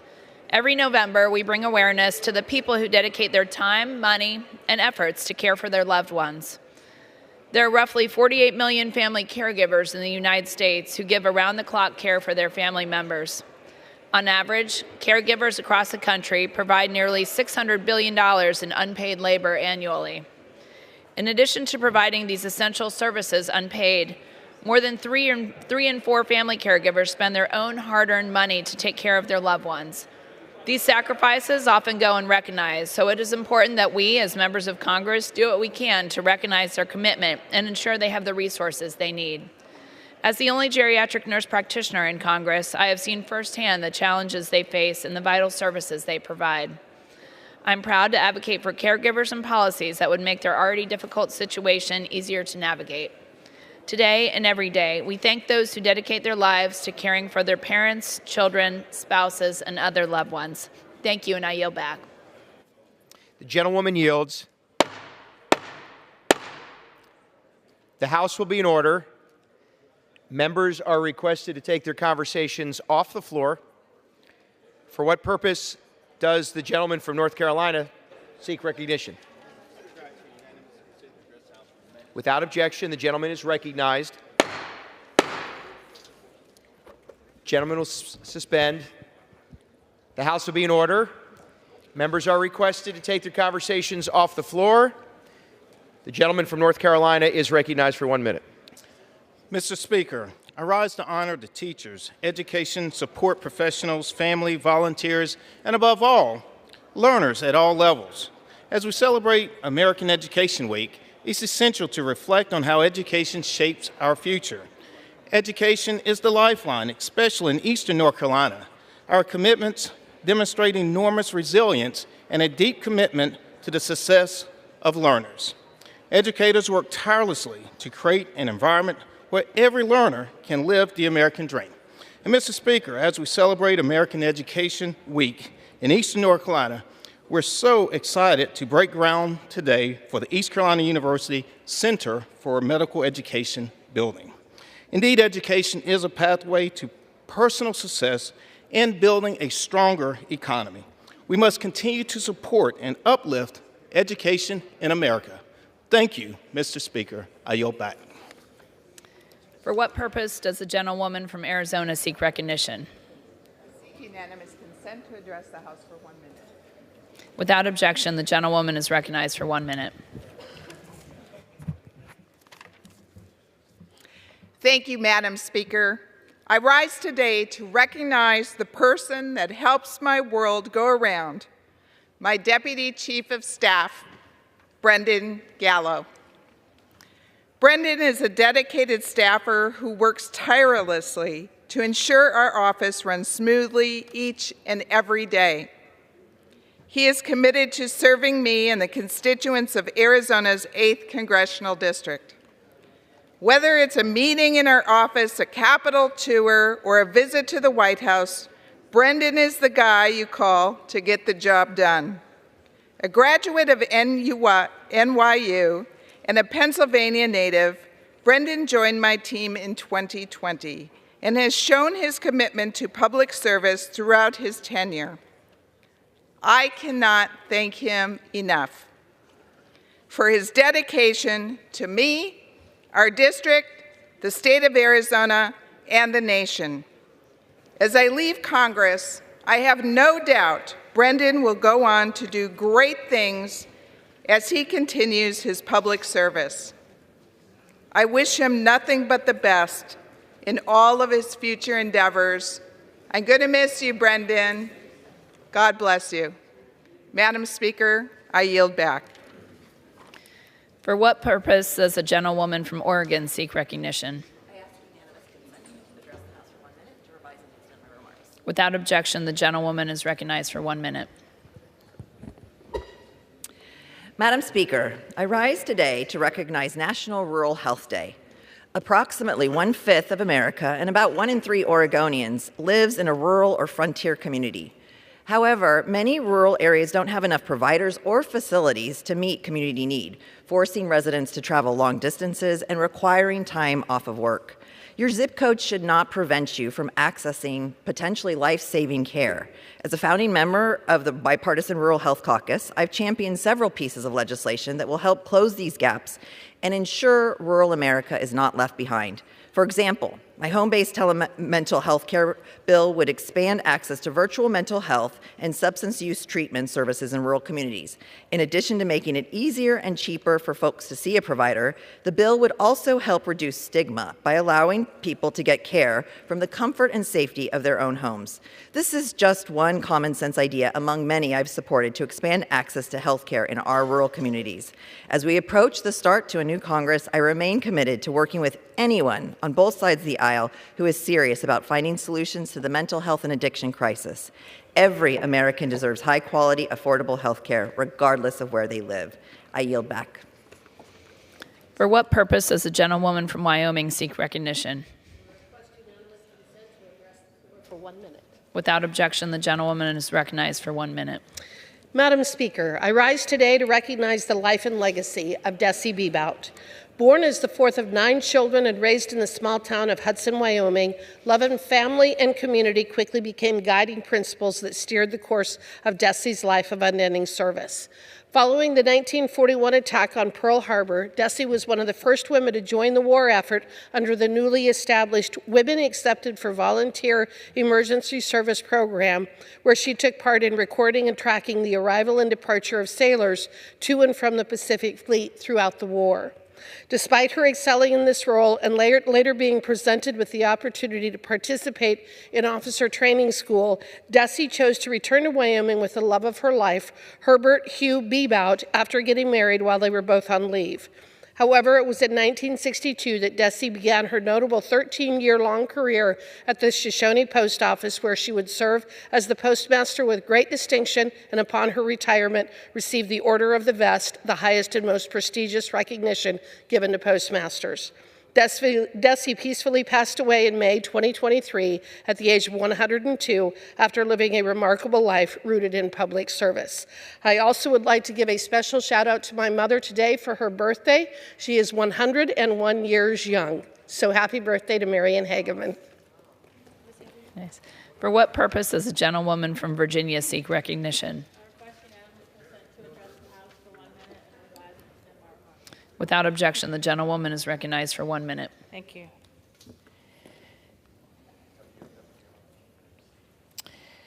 Madam Speaker, the Commonwealth of Virginia is home to 7 federally recognized Indian tribes, including the Chickahominy tribe in my district. But in addition, we have 4 state-recognized tribes, one of which is the Nottoway Indian Tribe of Virginia, which received state recognition in 2010. During the October recess, I had the opportunity to visit the tribe's Community House and Interpretive Center in Southampton County, where I met with Chief Lynette Allison and Tribal Chair Denise Walters to discuss their rich history. The Nottoway people first appear in the written record in 1650 when merchant and colonist Edward Bland encountered 2 Nottoway towns on the Nottoway River. These Iroquoian-speaking people live in dispersed communities along the river in present-day Dinwiddie, Isle of Wight, Nottoway, Sussex, and Southampton counties. Today, in honor of Native American History Month, I'm filing a resolution to provide federal recognition to the Nottoway Tribe of Virginia and look forward to finally seeing their sovereignty recognized. Thank you, and I yield back. For what purpose does the gentleman from Minnesota seek recognition? Unanimous consent to address the House and revise and extend my remarks. Without objection, the gentleman is recognized for 1 minute. Madam Speaker, I rise today to honor the life and service of my predecessor, Congressman Rick Nolan. Congressman Nolan has a long and distinguished history in this chamber. He first served as a representative of Minnesota's 6th Congressional District from 1975 through 1981, and then returned to Congress to serve as a representative of Minnesota's 8th Congressional District from 2013 to 2019. Many who served with Rick remember him as a fighter for northern Minnesota and an avid lover of the great outdoors and an advocate for those diagnosed with cancer. I will always remember Rick as an exceptionally kind man. My favorite memory of Rick is the time I ran into him on a flight to Minnesota from Washington, D.C.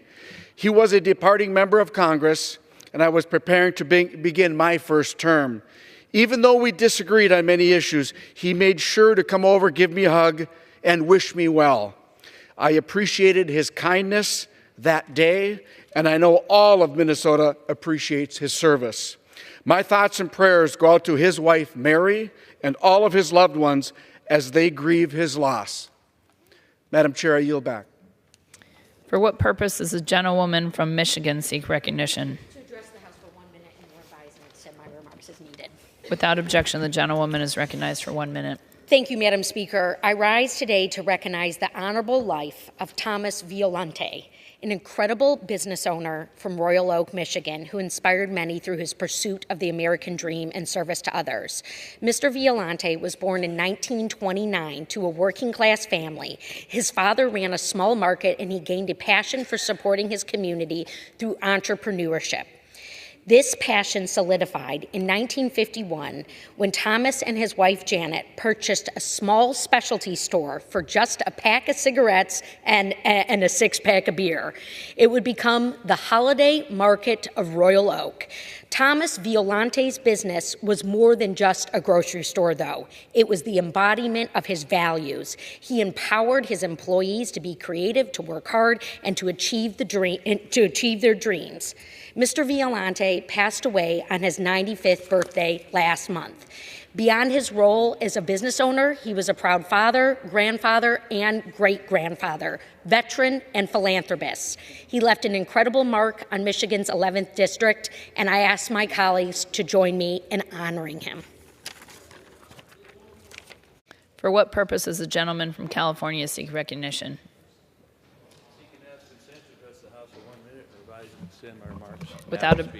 Without objection, the gentleman is recognized for 1 minute.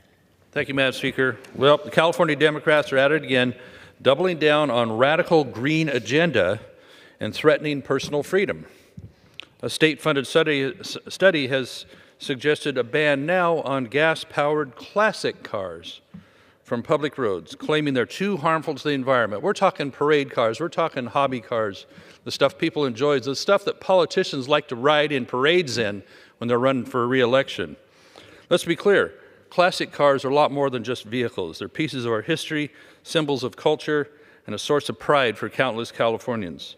It doesn't stop there. These same people trying to do these bans, whose green policies could hike gas prices by as much as 85 cents, 90 cents a gallon, they want to force you into an electric vehicle while our power grid can't even handle a summer heat wave. Meanwhile, the elites pushing these bans are still flying in private jets off to meetups and overseas and cruising on their big yachts, which spew far more emissions than the classic cars they want to outlaw. It's not about saving the planet, it's about control. We need to call out this hypocrisy and stand up for the freedoms of individuals, for their automobiles, for what have you. So I can speak for a lot of them knowing that you will pry my 68 Mustang gear shift out of my cold, dead fingers. I yield back. For what purpose does the gentlewoman from Texas seek recognition? Madam Speaker, I ask unanimous consent to address the House for 1 minute and to rise and extend my remarks. Without objection, the gentlewoman is recognized for 1 minute. Thank you.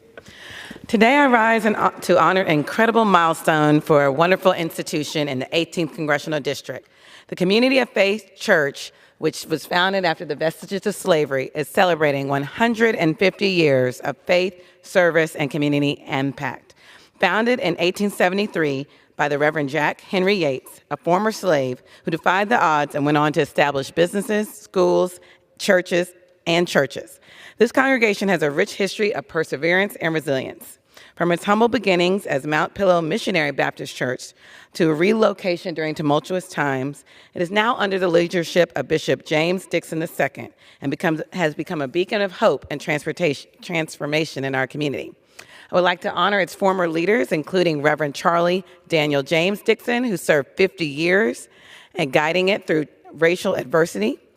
Reverend Clovis Emery Johnson, who served for 2 years and helped transition the church to a new era of growth. We also remember the leadership of Reverend Dixon's own grandfather, Reverend Jack Henry Yates, who served from 1873 to 1927. This place continues to be a wonderful place of worship, a community hub for development, education, and social justice. As we celebrate this monumental 150th anniversary, we honor the rich legacy, but also the bright future ahead that may continue to do greater works for the glory of God and service of all people. I salute Bishop James Dixon II for his tremendous leadership and his 3 children, Mariah, Victoria, and James W.E. Dixon III. Thank you, Madam Speaker. I yield back. For what purpose does the gentlewoman from Ohio seek recognition? Without objection, the gentlewoman is recognized for 1 minute. Madam Speaker, I rise today in anticipation of the Thanksgiving holiday to recognize the invaluable efforts of the United Way of Greater Toledo to address hunger during this holiday season. In Lucas Wood and Ottawa counties, 40% of hardworking Ohioans are at risk of not having enough to eat. This reality highlights the critical importance of community-driven initiatives. Partnering with multiple nonprofit organizations, the United for the Holidays program brings the Northwest Ohio community together to create more than 500 holiday boxes filled with 2 weeks' worth of food for families in need.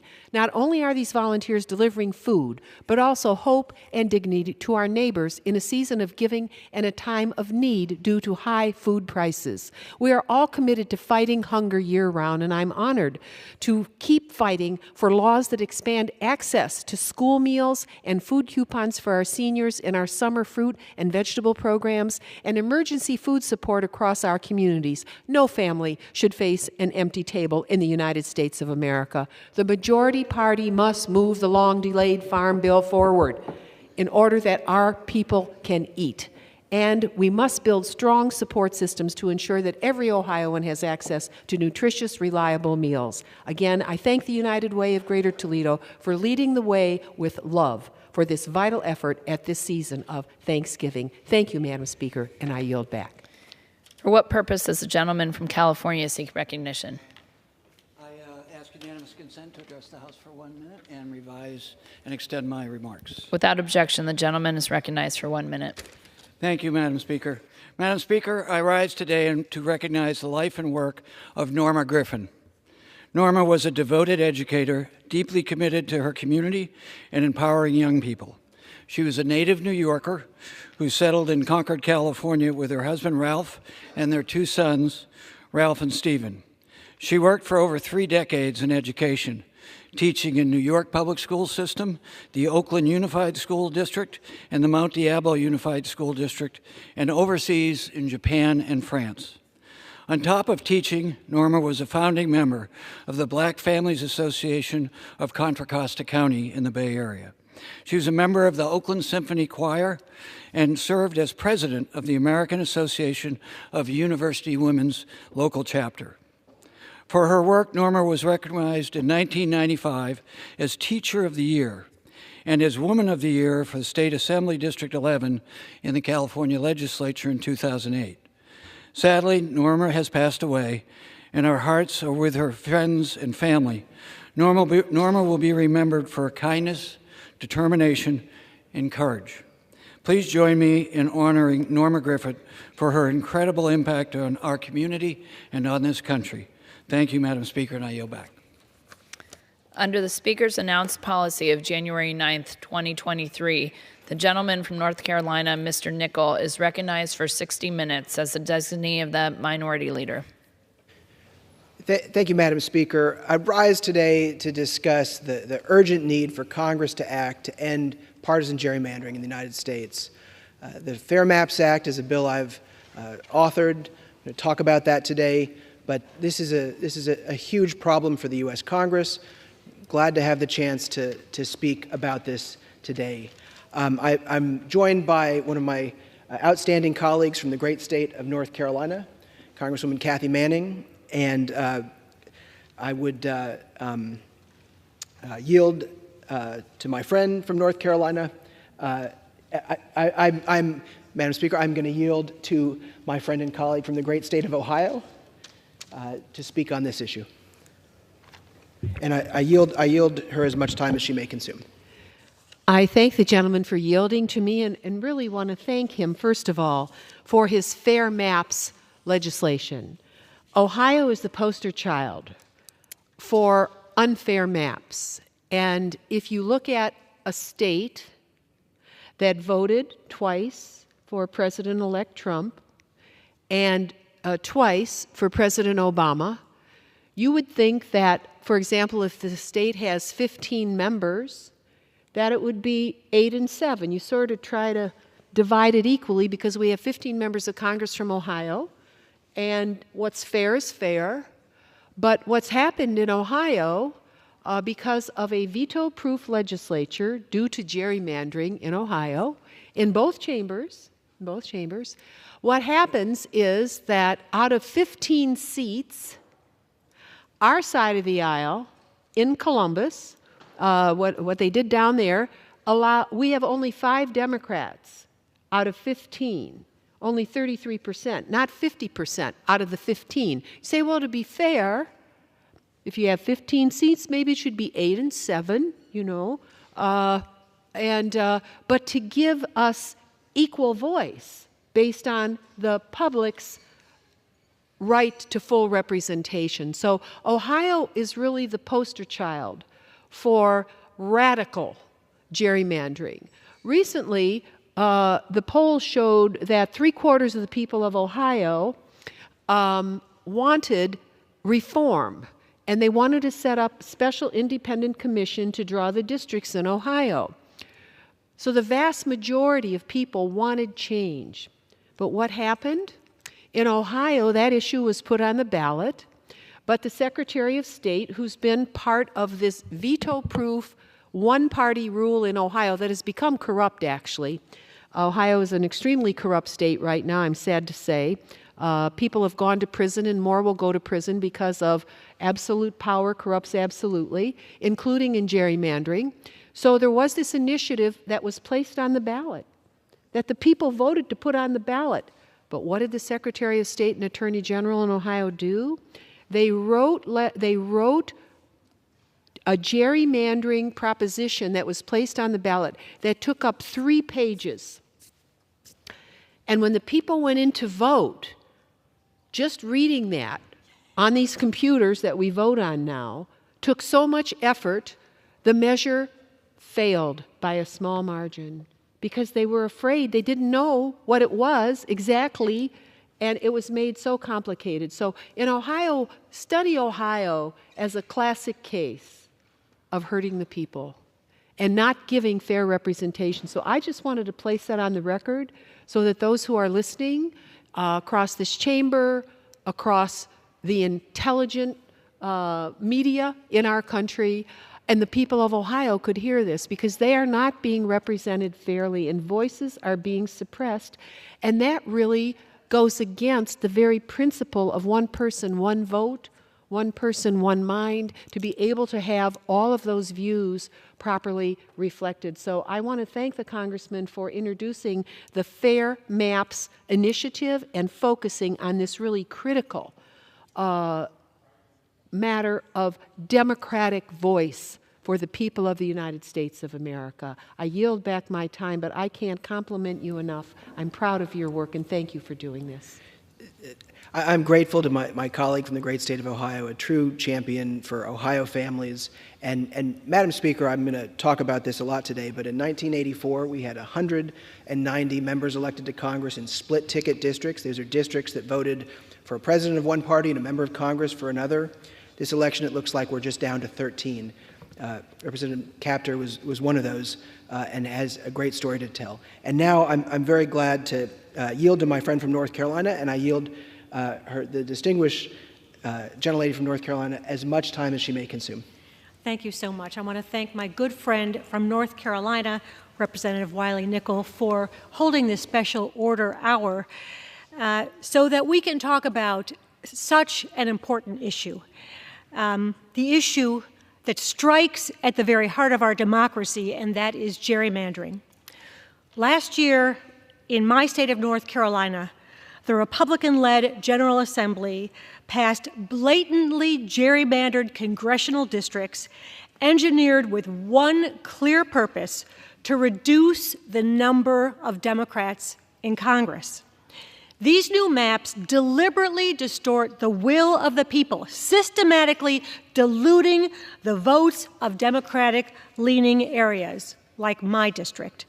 Communities of interest were split, districts were manipulated with surgical precision, leaving many voters voiceless in the very communities they call home.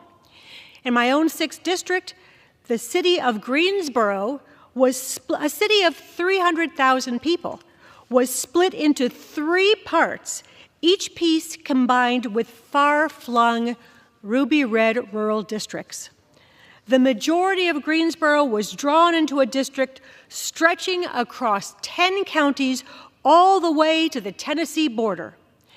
In doing so, the new maps also separate the heart of Greensboro from High Point and from Winston-Salem, effectively dismantling a triad district, a community of interest that deserves cohesive representation.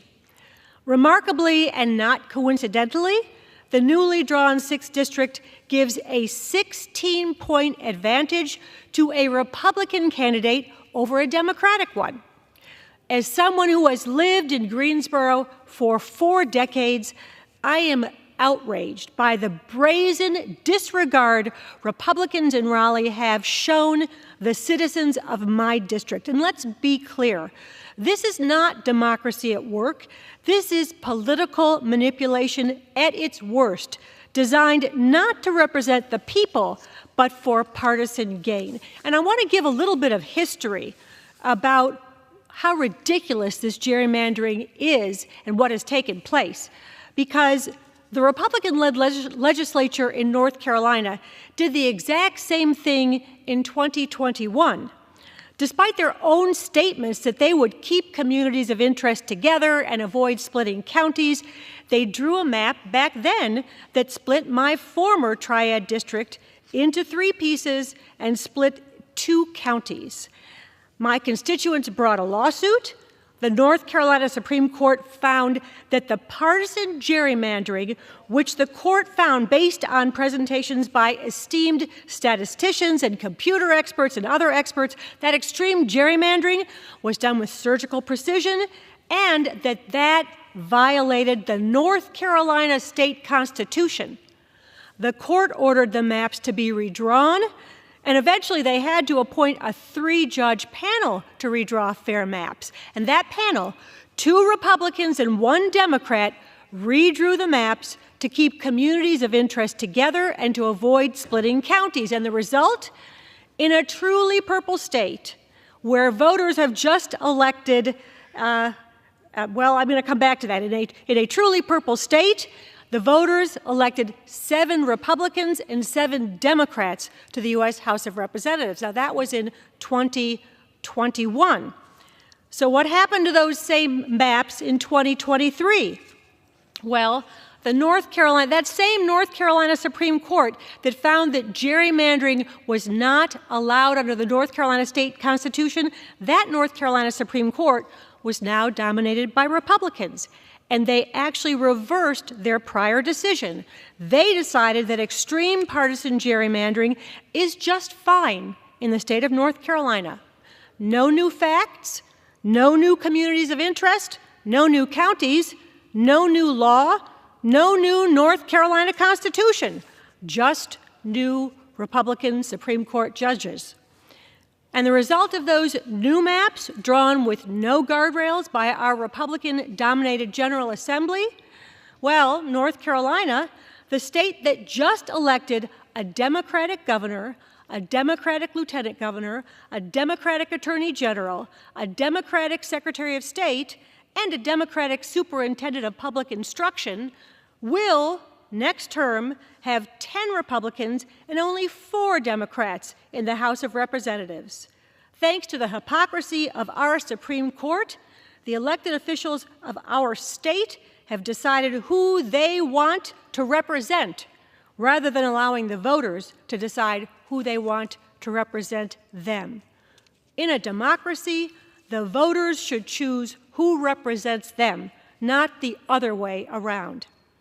That's why I was so proud to join my fellow North Carolinian Democratic delegation colleagues, including Congressman Wiley Nickel and Jeff Jackson, whose seats were also targeted by the partisan Republican gerrymander, to introduce the Redistricting, Transparency, and Accountability Act. And thank you to my colleague, Representative Wiley Nickel, for that legislation. The legislation goes after the partisan, secretive redistricting process which in North Carolina Republicans used to overhaul the balanced fair maps that I described earlier that were in place for the 2022 election by enhancing public input and increasing transparency in the map drawing process. The maps this time around were drawn in secret with no legitimate public input. Additionally, I'm proud to co-sponsor the Freedom to Vote Act, which seeks to put an end to partisan gerrymandering once and for all. This critical legislation will ensure that all North Carolinians, Republicans and Democrats alike, have the right to fair representation. While these gerrymandered maps will prevent me from continuing to serve my constituents in Congress, the fight for fair districts is far from over. And I want to take a moment to thank the hundreds of constituents who have called me, texted me, written letters, emailed me, stopped me in the public streets to tell me how disgusted they are by the extreme partisan gerrymandering that will prevent me from continuing to represent them. I appreciate their support. I want them to know what a true privilege it has been for me to represent them and the communities I love so much in the 6th District of North Carolina.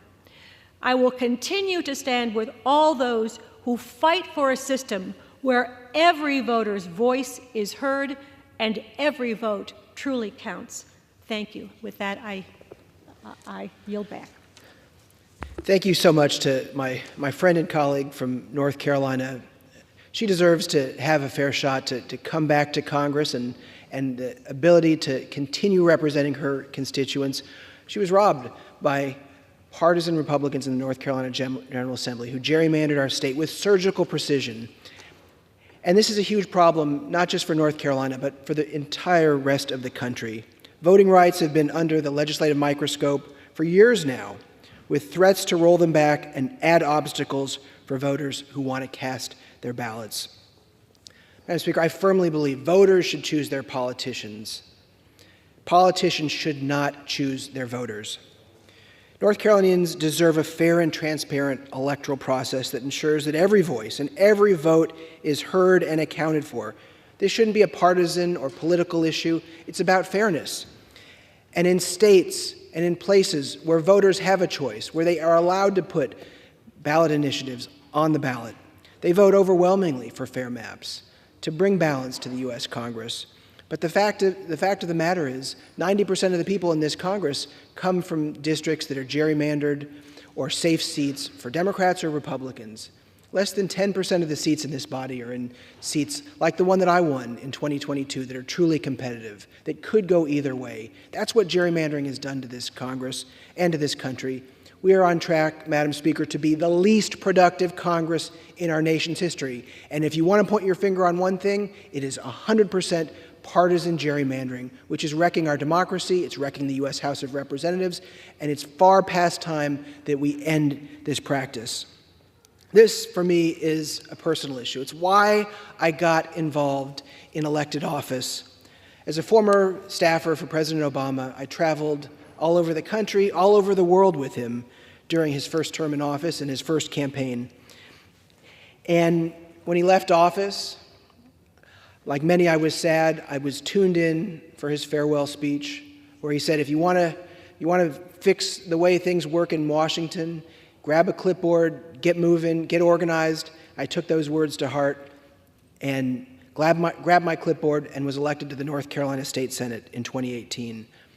And as he left office, President Obama said, the one thing that we have to fix in this country to bring politics back to the center is to end partisan gerrymandering.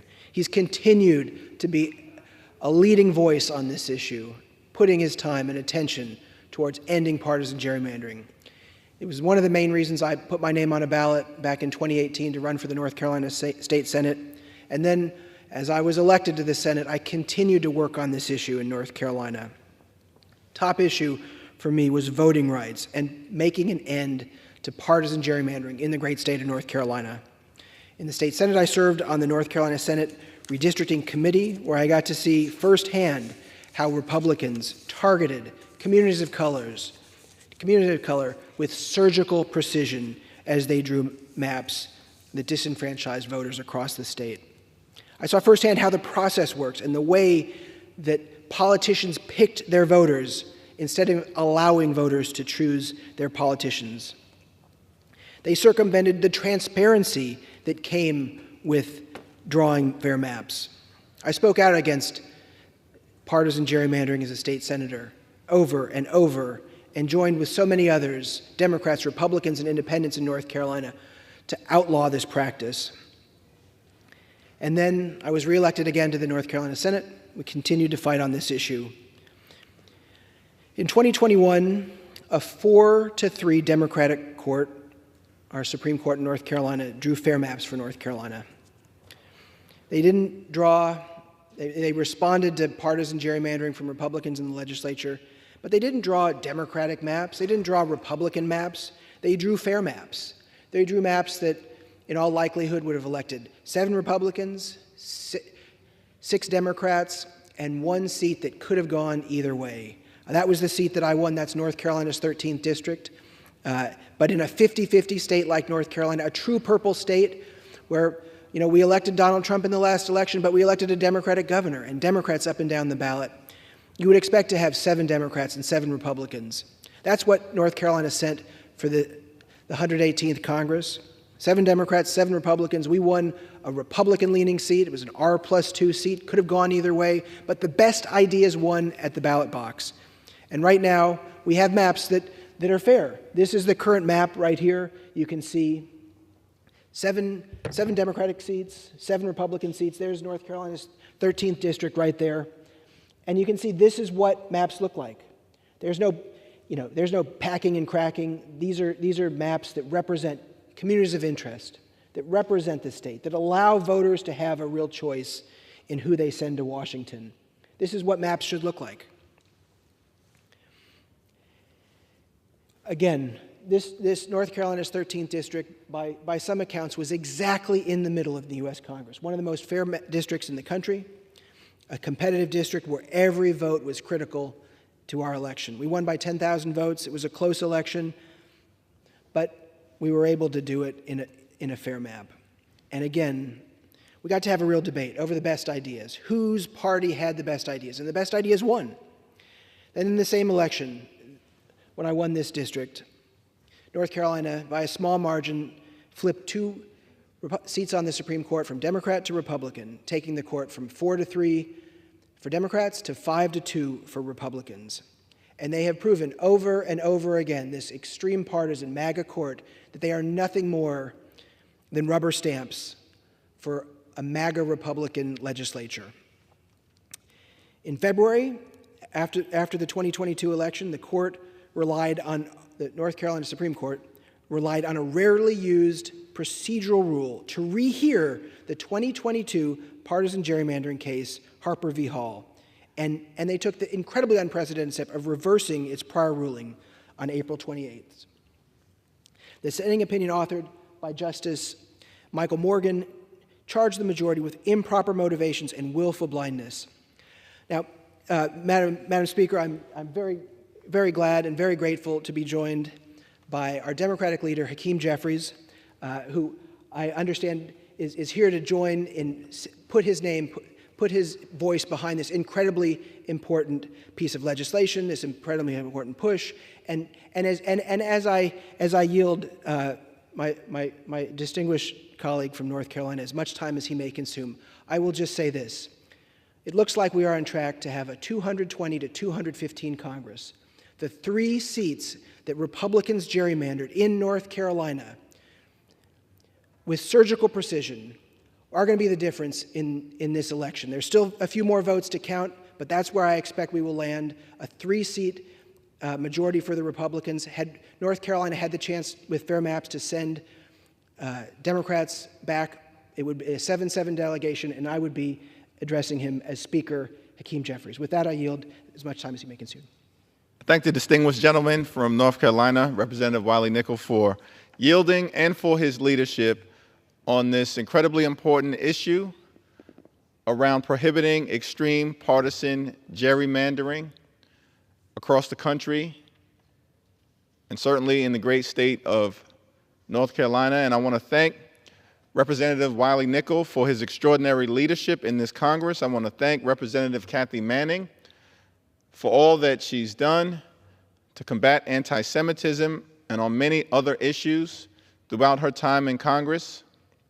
And I want to thank Jeff Jackson for his leadership and certainly congratulate him on his continued journey as a public servant as the next Attorney General from the great state of North Carolina. 3 extraordinary public servants who were elected by the people, but then unable to continue to serve, not because of any decision made by the people of North Carolina, but because of extreme partisan gerrymandering by far-right extremists in the North Carolina legislature and this MAGA North Carolina Supreme Court. It's an extraordinary thing. As Representative Nickel has indicated, the people of this great country should determine who represents them. We shouldn't have representatives, so-called representatives, making the decision as to the people that they'll represent. There's been a lot of talk in the aftermath of this most recent election about an extraordinary, overwhelming mandate. Let's just look at the state of North Carolina. congratulate the incoming president on his success in North Carolina. Close race, but on his success in North Carolina and in every other battleground state. But in that very same state, every single Democrat running statewide for a constitutional office won, proving the point that North Carolina is an evenly divided state. It's a 50-50 state. That should be clear to anyone. And when fair maps were drawn in advance of the 2022 election, the North Carolina congressional delegation, upon the success of Representative Wiley Nickel in an evenly divided district, was 7 Democrats and 7 Republicans. That's the will of the people of North Carolina. It makes sense in an evenly divided 50-50 state. But because apparently far-right extremists in this country aren't convinced that they can win elections on their own or even hold the United States House of Representatives on their own, decided to rip away 3 seats from the people of North Carolina through extreme partisan gerrymandering. And it's interesting, I hadn't fully thought about that because we're still counting votes, but as Representative Nickel indicated, Democrats are on their way to perhaps 215 seats in the 119th Congress when every single vote is counted. In California, House Republicans will have 220 seats. By the way, that's the smallest majority of any incoming party, Democratic or Republican, since before the Great Depression. What mandate? It's an evenly divided House of Representatives. The people of this country want us to work together, which we're willing to do. Find bipartisan common ground on any issue, whenever and wherever possible, to make life better for the American people and deliver real results for hardworking American taxpayers. At the same period of time, we'll push back against far-right extremism whenever necessary. But it's interesting that this so-called overwhelming mandate wouldn't even have yielded a majority in the House of Representatives if it wasn't for the extreme partisan gerrymandering that took place in the great state of North Carolina. I thank Wiley for raising this issue because it should shape how we proceed in the next Congress. Find bipartisan common ground together to get things done, because there is no mandate to enact far-right extremist policies in the United States House of Representatives, or, by the way, anywhere in this country. That's the reality of this most recent election. And I thank Representative Nichols for his leadership, his service to the people of the great state of North Carolina, to the Congress, and to the country. I know that the great representative from North Carolina is not finished in his public service journey, and we look forward to the best being yet to come. I yield back. Madam Speaker, you heard it there. I have voted in my 2 years in Congress for Hakeem Jeffries 19 times for Speaker of the House. I had very much hoped to be able to once more vote for him for Speaker of the House. Unfortunately, partisan gerrymandering has robbed the voters of that choice, and I did not run for re-election. But we have an incredibly important issue here before us in the U.S. House of Representatives. And going back to North Carolina and how we got to this point in our state, the North Carolina Supreme Court, in an incredibly rare procedural rule, they decided to rehear a case that had already been decided. And the only reason they decided to rehear the case was because the election changed the composition on the court. Unprecedented. Very rarely used. The dissenting opinion by Justice Michael Morgan charged the majority with improper motivations and willful blindness. Speaking to their motivation, the dissent wrote, The 5 justices which constitute the majority here have emboldened themselves to infuse partisan politics brazenly into the outcome of the present case. Madam Speaker, that was an absolutely terrible ruling, giving Republican extremists in North Carolina's gerrymandered legislature the ability to draw any maps they chose, and the North Carolina Supreme Court did nothing there. There is so much more work to do, but the North Carolina General Assembly Republicans carved up North Carolina's 13th district. And as you can see here, this is the current map that our rubber stamp Supreme Court allowed, that is now sending 71% of the seats in a 50-50 state to Republicans. And it was almost 79% if Don Davis hadn't won in a Trump district by just a little bit. This is a 10-4 delegation you can see. You can see North Carolina's 13th district, not connected by any real road or actual way to get there, but only by the colors of a map, going all the way around the triangle in an obvious partisan gerrymander. This is not a fair map, Madam Speaker. This is a map where politicians have chosen their voters instead of voters choosing their politicians, giving Republicans 3 extra seats in the 119th Congress that they would not have had there been fair maps. And again, while the votes are still being counted, I believe we will end up at 220 Republicans, 215 Democrats. Had we been allowed to have fair maps in North Carolina, I would have returned, Kathy Manning would have returned, Jeff Jackson would have returned, and we would have had a 7-7 delegation, and we would be preparing for the legislative agenda under Speaker Hakeem Jeffries. Those 3 seats are very likely the difference in control of Congress, a rare mid-decade redraw of our maps. It's wrong, and we need to do something about it. Now, as we see, this is another example of extreme partisan gerrymandering, but it happens all over the country. We look to Texas and Florida and Tennessee, and again, North Carolina, extreme gerrymanders. Legislators hand-picking their own voters and predetermining the outcome of our elections before they even happen. And, Madam Speaker, we have gotten this down to a science. It is with surgical precision that maps can be drawn. And you know, if you draw a map a certain way, you can be guaranteed, you can be sure of the outcome. If you take it out of the middle range of a 45% to 55% district, which I'll get into in a little bit and have a chart for that. Now, I'm going to talk about folks in North Carolina who have had continuous redrawing of their maps. We are the most litigated state in the country. We continue to spend more and more money fighting over maps instead of allowing nonpartisan independent redistricting, which is the goal of the Fair Maps Act. But folks have seen a change of representation 4 times in the last 10 years in many districts because of Republican gerrymandering in the North Carolina General Assembly.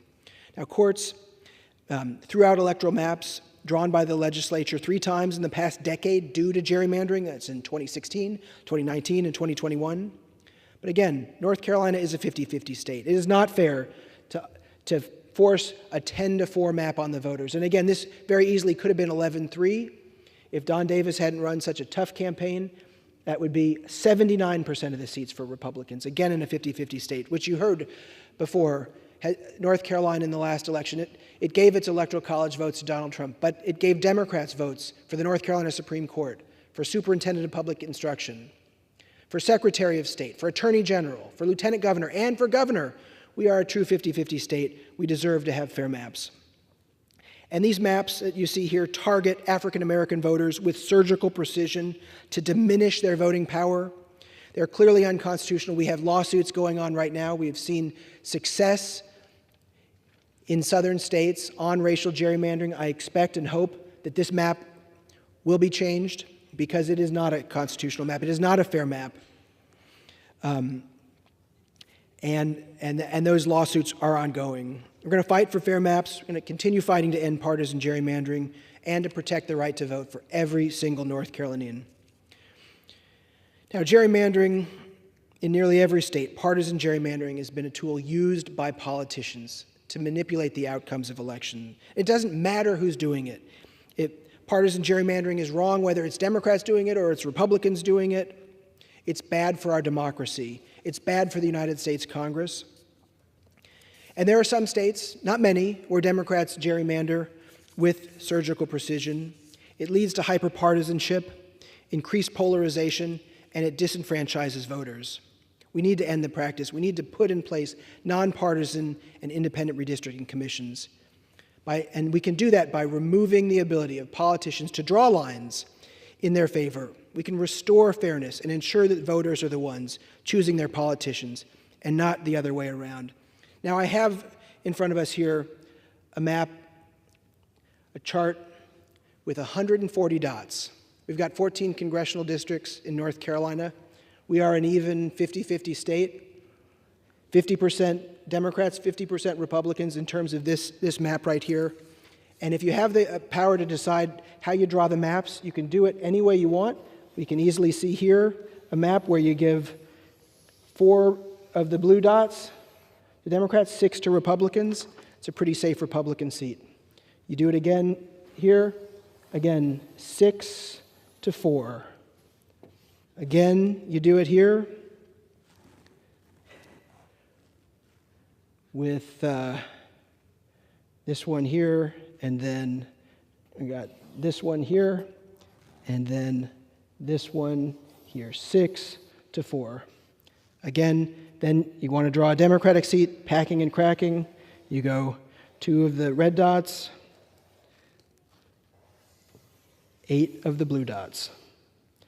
And you do this over and over, and you get a map that would send 4 Democrats, 10 Republicans to the U.S. Congress. Again, 6 and 4. 6 and 4. 6 and 4. And again, you can do it over and over, and the outcome will be the same. If you have the ability to do it, you can predetermine the outcomes. Next chart. And again, you can see it right here. This is what it looks like, 4 to 10. And this last one here could have gone either way. And so how does that work? What does that look like when you draw a map a certain way? From what we've seen here, this is what North Carolina looks like in the congressional elections that just happened. You see 10 safe Republican seats outside of this middle competitive zone that I want to talk about. 3 Democratic seats accomplished through packing as many Democrats as possible into 3 congressional districts. And then another one that was a 50-50 seat. This is Don Davis. It's a district that Donald Trump won, we believe. You know, the votes are still being finalized. This is a 50-50 seat. Could have gone either way. This allows 71% of the seats for Republicans. Could have been 79% if Don Davis hadn't won by just a little bit. But when you put a district, Madam Speaker, outside of this middle competitive range, we kind of call it the 45 to 55% range, but to be even more precise, we have 46.5 to 53.5%. That's the range of districts where anybody has a decent chance of flipping a seat from red to blue or from blue to red. When you draw it outside of this range, outside of 55%, the chances are minuscule. You're looking at less than 1% that any of these seats could ever flip, maybe in a tsunami year, maybe with a candidate that does something absolutely horrific. But when you draw a map and you put it in this area, you know that it's virtually impossible to flip. And again, here you see 3 Democratic seats. Incredibly safe. They put as many Democrats as possible. This is the place right here, Madam Speaker, where we need to have many, many more congressional districts. I sent a survey to all of my constituents to ask how they felt about gerrymandering. I got over 1,300 answers. Here are some of the quotes from my constituents, and here's what they said. Quote unquote, "I feel like my vote doesn't count the way both sides use the maps." Another constituent said, "I haven't moved in 20 years, but have been in 3 or 4 different congressional districts." Another constituent said, "It's hard to have a relationship when they keep changing because the district keeps being changed." Another constituent said, "Since moving to North Carolina in 2015, I believe we have been in at least 3 different congressional districts. It has become frustrating and confusing." Another constituent said, I don't feel like I'm accurately represented. Another said, having my district number change is confusing. Another said, makes me feel distrustful of my representatives. Another said, not sure what's going on, we need transparency. Another said it decreases trust that representatives have citizens as their top priority. Another said it adds to the dirty politics stereotype. And another said political races have become very non-competitive. Certainly have if you're outside of that range. Another said once elected, they only care what their party wants. And lastly, another said, it makes me feel like my vote doesn't matter and reduces a desire to engage with elected officials since I don't feel like my representatives truly represent me. They used words including distrust, confusion, unrepresentative, and extreme over and over and over as you see the word cloud of the responses from my constituents who wrote in about their thoughts on this. Now, I think it's important as we're talking about North Carolina to explain where we are as a state. In order to change our Constitution to require fair maps, there's no way that, that citizens can put something on the ballot. The only way to get something on the ballot is to have 60% of the State House and the State Senate agree to put an initiative on the ballot. And when you have partisan gerrymandering, extreme partisan gerrymandering, gerrymandering legislative districts as well as congressional districts, it's virtually impossible to ever allow Democrats to get to 60% under these partisan gerrymandered maps. So we can't put anything on the ballot. The only choice we have is the Supreme Court. We have Democrats in North Carolina have shown repeatedly they're willing to draw fair maps, to push for the fact that our state constitution says we should have free and fair elections. Right now, it's 2 Democrats to 5 Republicans on the North Carolina Supreme Court. We just elected Justice Allison Riggs by just a few hundred votes recently, but she won. In the next election, we'll have one seat on the ballot. The next election after that, there will be 3 seats on the ballot. If Democrats win 3 out of 4 elections for Supreme Court over the next 2 election cycles, we might be able to see fair maps in 2030, but we need action in Congress. Congress can do this immediately. Simple majority in the House, simple majority in the Senate, signed by the President. We can get the Fair Maps Act entered into law to make sure that we have nonpartisan independent redistricting in every state in the country with all states playing by the same rules. We don't have to worry about the North Carolina Supreme Court. We don't have to worry about the U.S. Supreme Court if we just do the job that voters sent us here to do. The majority of voters across the country support nonpartisan independent redistricting. If we put it to a ballot initiative in the U.S. to the entire country, the vast majority would support nonpartisan independent redistricting. You do in every state, we see it on the ballot, it succeeds, and you get fair maps. Now, and also, one thing I'm pointing out about North Carolina, the governor of our state doesn't have the ability to veto legislative maps. They took that power away. We have one of the weaker governors in the country. And right now in North Carolina, we see legislative Republicans trying to weaken Governor-elect Josh Stein even more as they pass legislation to take away his powers. Unfortunately, the governor can't veto legislative maps, congressional maps, so we need action in Congress. The U.S. Congress can fix partisan gerrymandering in North Carolina and in every state in the country. And that's what my bill, the Fair Maps Act, does. Let's put up the second map. The Fair Maps Act would help to make independent redistricting commissions a reality in every state. Madam Speaker, that is every state playing by the same rules. Specifically, I want to mention Texas. I want to mention Florida. I want to mention Ohio. I want to mention Tennessee. I want to mention North Carolina. These are states where we see extreme partisan gerrymanders. The number of truly competitive districts and responsive members of, responsive districts in Congress is declining. It leads to more polarization and less willingness to work across the aisle and to do what's right for our nation. It's why we are on track to be the least productive Congress in our nation's history. There's no incentive to work across the aisle. As I stand here, it is so incredibly easy to reach across the aisle. It's not a large space. You can put your hand across and shake hands and actually do the right thing for folks. So what does that mean? What would the Fair Maps Act do for North Carolina? What would it do for the country? So we analyzed this, and we looked at the numbers, and right now, anybody will say we have less than 40 seats out of 435 seats in the U.S. House of Representatives that are competitive. The other seats, the other 90% of the seats, guaranteed to go to whoever wins the Democratic primary or the Republican primary, almost without exception.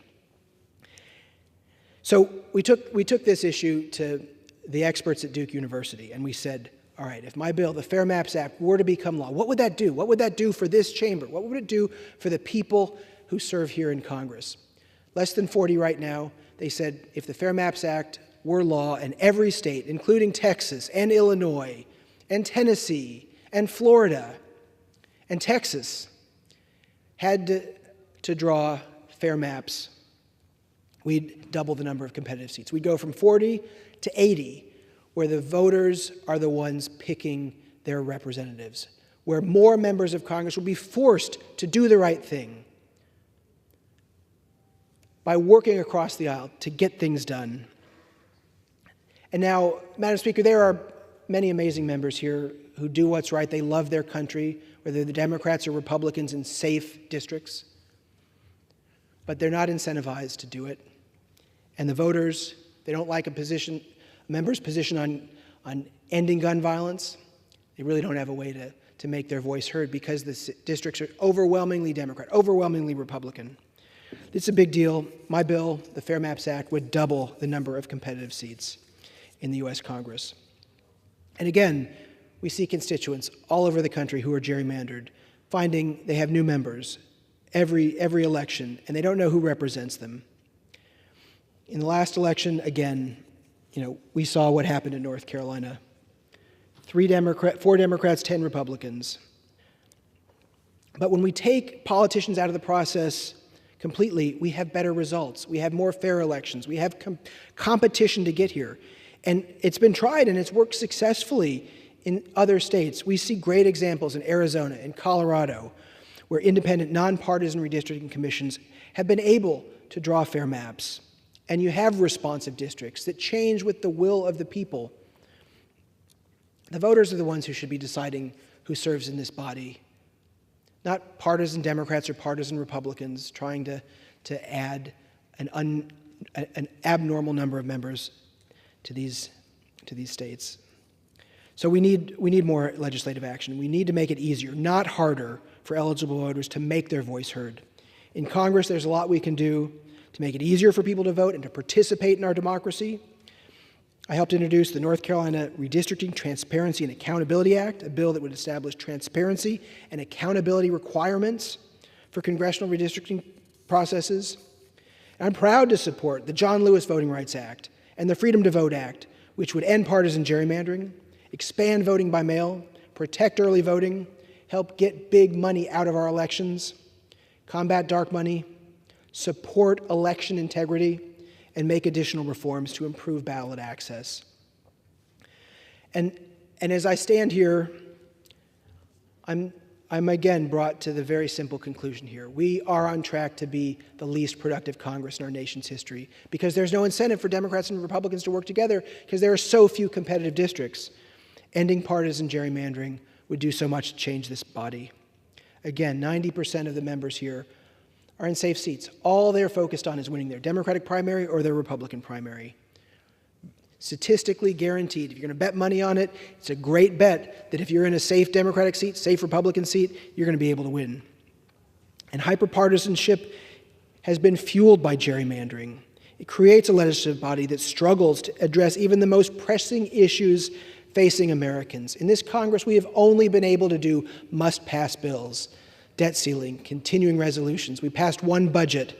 We were able to stand with our allies in Ukraine and Israel and Taiwan. But that's pretty much it. I was proud of some of the work that we've done. I worked on Fit 21, one of the biggest non-must-pass bills we passed to finally provide a regulatory structure for digital assets. I organized 71 Democrats to vote with my Republican colleagues. That was one example of working across the aisle to get something done, but there have been so few examples of that in this Congress. So few real accomplishments because of partisan gerrymandering and because of a Republican majority that's unable to get their act together, to do the work that they need to do. Again, we've seen chaos and confusion in this body, and it's been fueled by partisan gerrymandering. And it's contributing directly to the dysfunction by creating these safe seats where politicians are only focused on their primary elections and not the general election. It's increasingly filled with members here who are more beholden to party leaders than to the diverse needs of their constituents and their communities. And Congress is failing to deliver because it's no longer designed to reflect the will of the people. It's designed to protect incumbents and perpetuate partisanship. If we want Congress to actually get things done, we need to fix this broken system. The Fair Maps Act is one way to start. By implementing independent, nonpartisan redistricting commissions, we can bring fairness and competition back to our elections so that the best ideas win at the ballot box. The best people serve in the U.S. Congress. We'll send more responsive members to Congress to do what they're supposed to do, to work for the American people. And Madam Speaker, we are doing our best to understand how partisan gerrymandering has affected this election. But one statistic that I think is incredibly important is the number of split districts in the U.S. Congress. So what is a split district? A split district is a district that elects a member of Congress of one party and a president of the other party. So you look over the course of our history here in the United States, split districts used to be very common. We'd have voters picking Democrats and Republicans for different offices up and down the ballot. But that middle, those folks in the center have continued to decline, in part because of partisan gerrymandering and the extremism it's brought to the U.S. Congress.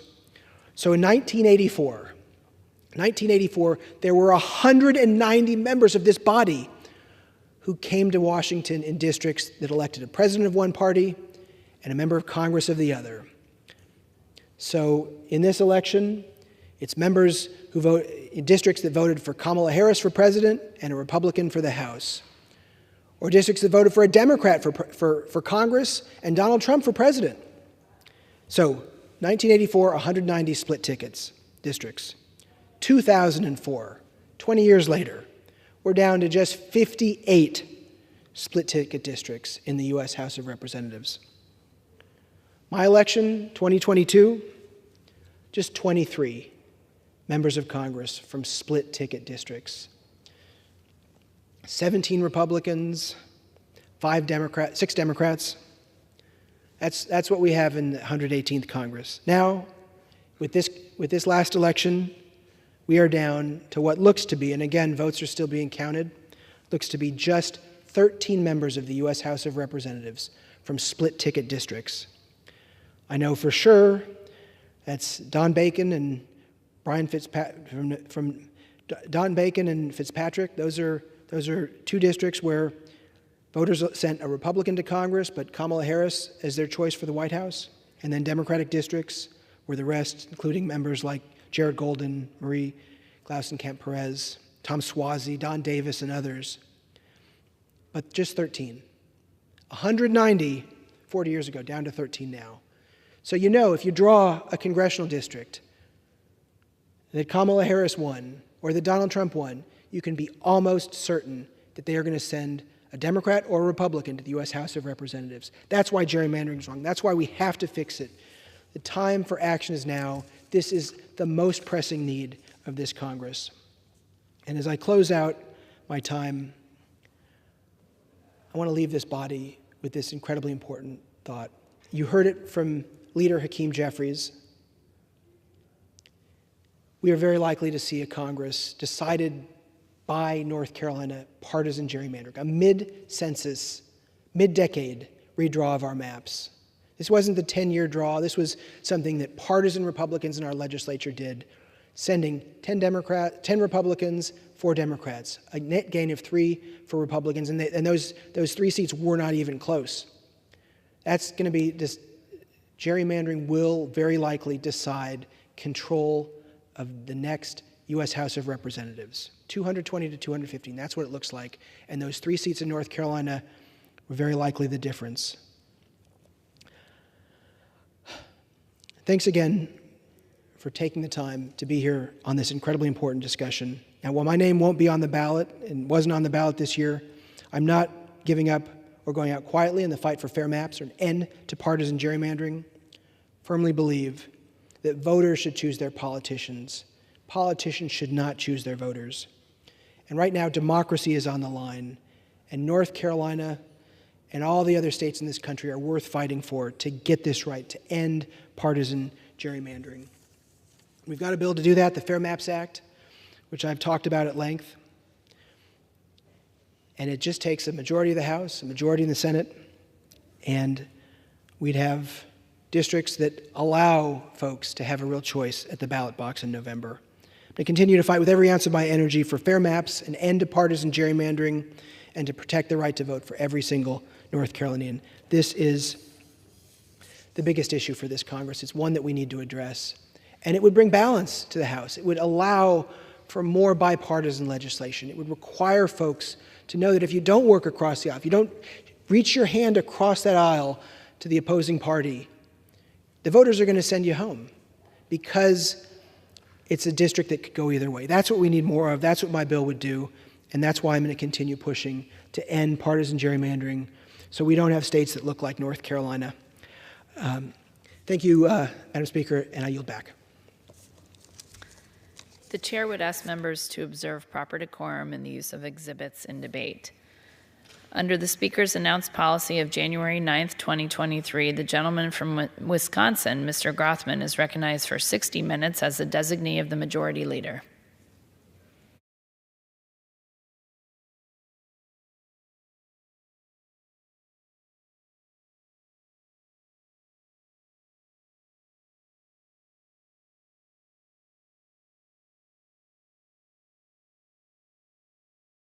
Speaker's announced policy of January 9th, 2023. The gentleman from Wisconsin, Mr. Grothman, is recognized for 60 minutes as the designee of the Majority Leader. I'd like to lead off by giving 10 to 15 minutes for my good friend from Kentucky, Congressman Hal Rogers.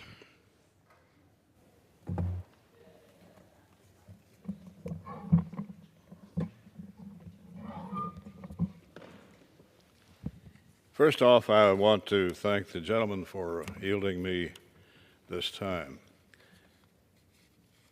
Madam Speaker, I rise today to recognize Neil Middleton for his distinguished and award-winning career in journalism as a longtime trusted news broadcaster and vice president of WYMT-TV, a CBS affiliate in Hazard, Kentucky. Broadcasting from the heart of Kentucky's Appalachian region, the station's call letters stand for We're Your Mountain Television, WYMT. It's much more than an acronym. It's the station's mission. WYMT-TV has become synonymous with the very region it serves to serve, thanks in large part to the leadership and journalistic integrity of Neil Middleton and those who blazed a trail for news coverage and weather alerts in one of the most rural areas of the United States. In an expansive region separated by mountainous terrain, national media outlets have only made their way to Appalachia after major disasters, while others have blistered our communities by dredging up negative stereotypes that have misrepresented our beloved hometowns that are filled with hardworking, innovative, and extremely talented people. As both well-known and unknown reporters from around the country have breezed in and out of our region for 15 seconds of fame, it's YMT that has earned the trust of Southern and Eastern Kentuckians since the station first signed on the air in 1985. They've not only provided life-saving weather alerts during catastrophic floods and tornadoes, but they've also followed their news coverage with fundraising telethons using the power of the airwaves to collect vital donations to help our communities recover in the wake of disaster. WYMT has also built a reputation for holding local, state, and federal leaders accountable in the public eye, while not only providing critical news to the region in every newscast, but also celebrating our victories in regional development and success. Thanks to their central location in the region, Mountain student athletes have had an exclusive highlight reel on the station's Sports Overtime program, swelling up pride through every rural county for student athletes who get little notoriety elsewhere. In fact, that's where Neil Middleton started his broadcast television news career in 1987, driving across the mountains from Harlan County every day to cover news and sports in southeastern Kentucky for WYMT and WKYT TV in Lexington. Starting out as a radio DJ in high school, Neil worked his way up the ranks as a broadcaster, eventually taking over the helm of WYMT as vice president and general manager. Under his leadership, WYMT achieved a record-breaking growth in advertising sales, expanded newscasts, sports and weather, developed new digital media assets, and earned countless accolades, including regional Emmy awards. The Associated Press has also recognized Neil's personal excellence in journalism with numerous awards throughout his career. His same passion and work for the region has also been recognized by the Kentucky National Guard, local chambers of commerce, and many others. Over the last 4 decades, Neil's passion to serve Kentucky's Appalachian region has reached far beyond the news desk. He has served as a board member for several organizations in the region, including the Center for Rural Development, One East Kentucky, Alice Lloyd College, Eastern Kentucky Pride, East Kentucky Leadership Foundation, the Challenger Learning Center of Kentucky, and the Kentucky Associated Press, among others. As Neil closes the chapter of his career at WYMT, I want to express my deepest gratitude for his unwavering commitment and loyalty to Kentucky's Appalachian region. With every breath, he has advocated for growth and development in the mountains, understanding the value of every investment here, and likewise, the pain of every opportunity set away from Central Appalachia. It's been an honor to work in tandem with Neil on many projects, including a hard-fought battle to add WYMT to satellite broadcasts in select areas to ensure local people have access to news and weather alerts close to home. Neil should take great pride in his efforts to make southern and eastern Kentucky a better place to live. Thank you. I yield back.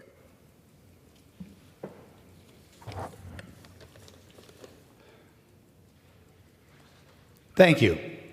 Well, it's been almost 2 months since Congress was back on the floor, and certainly a lot of things have taken place back home, things in the news that are a little bit shocking and ought to be commented on. The first thing I'd like to point out, and we saw this again in the first week back, a prominent member of this Congress spoke about the need to protect democracy.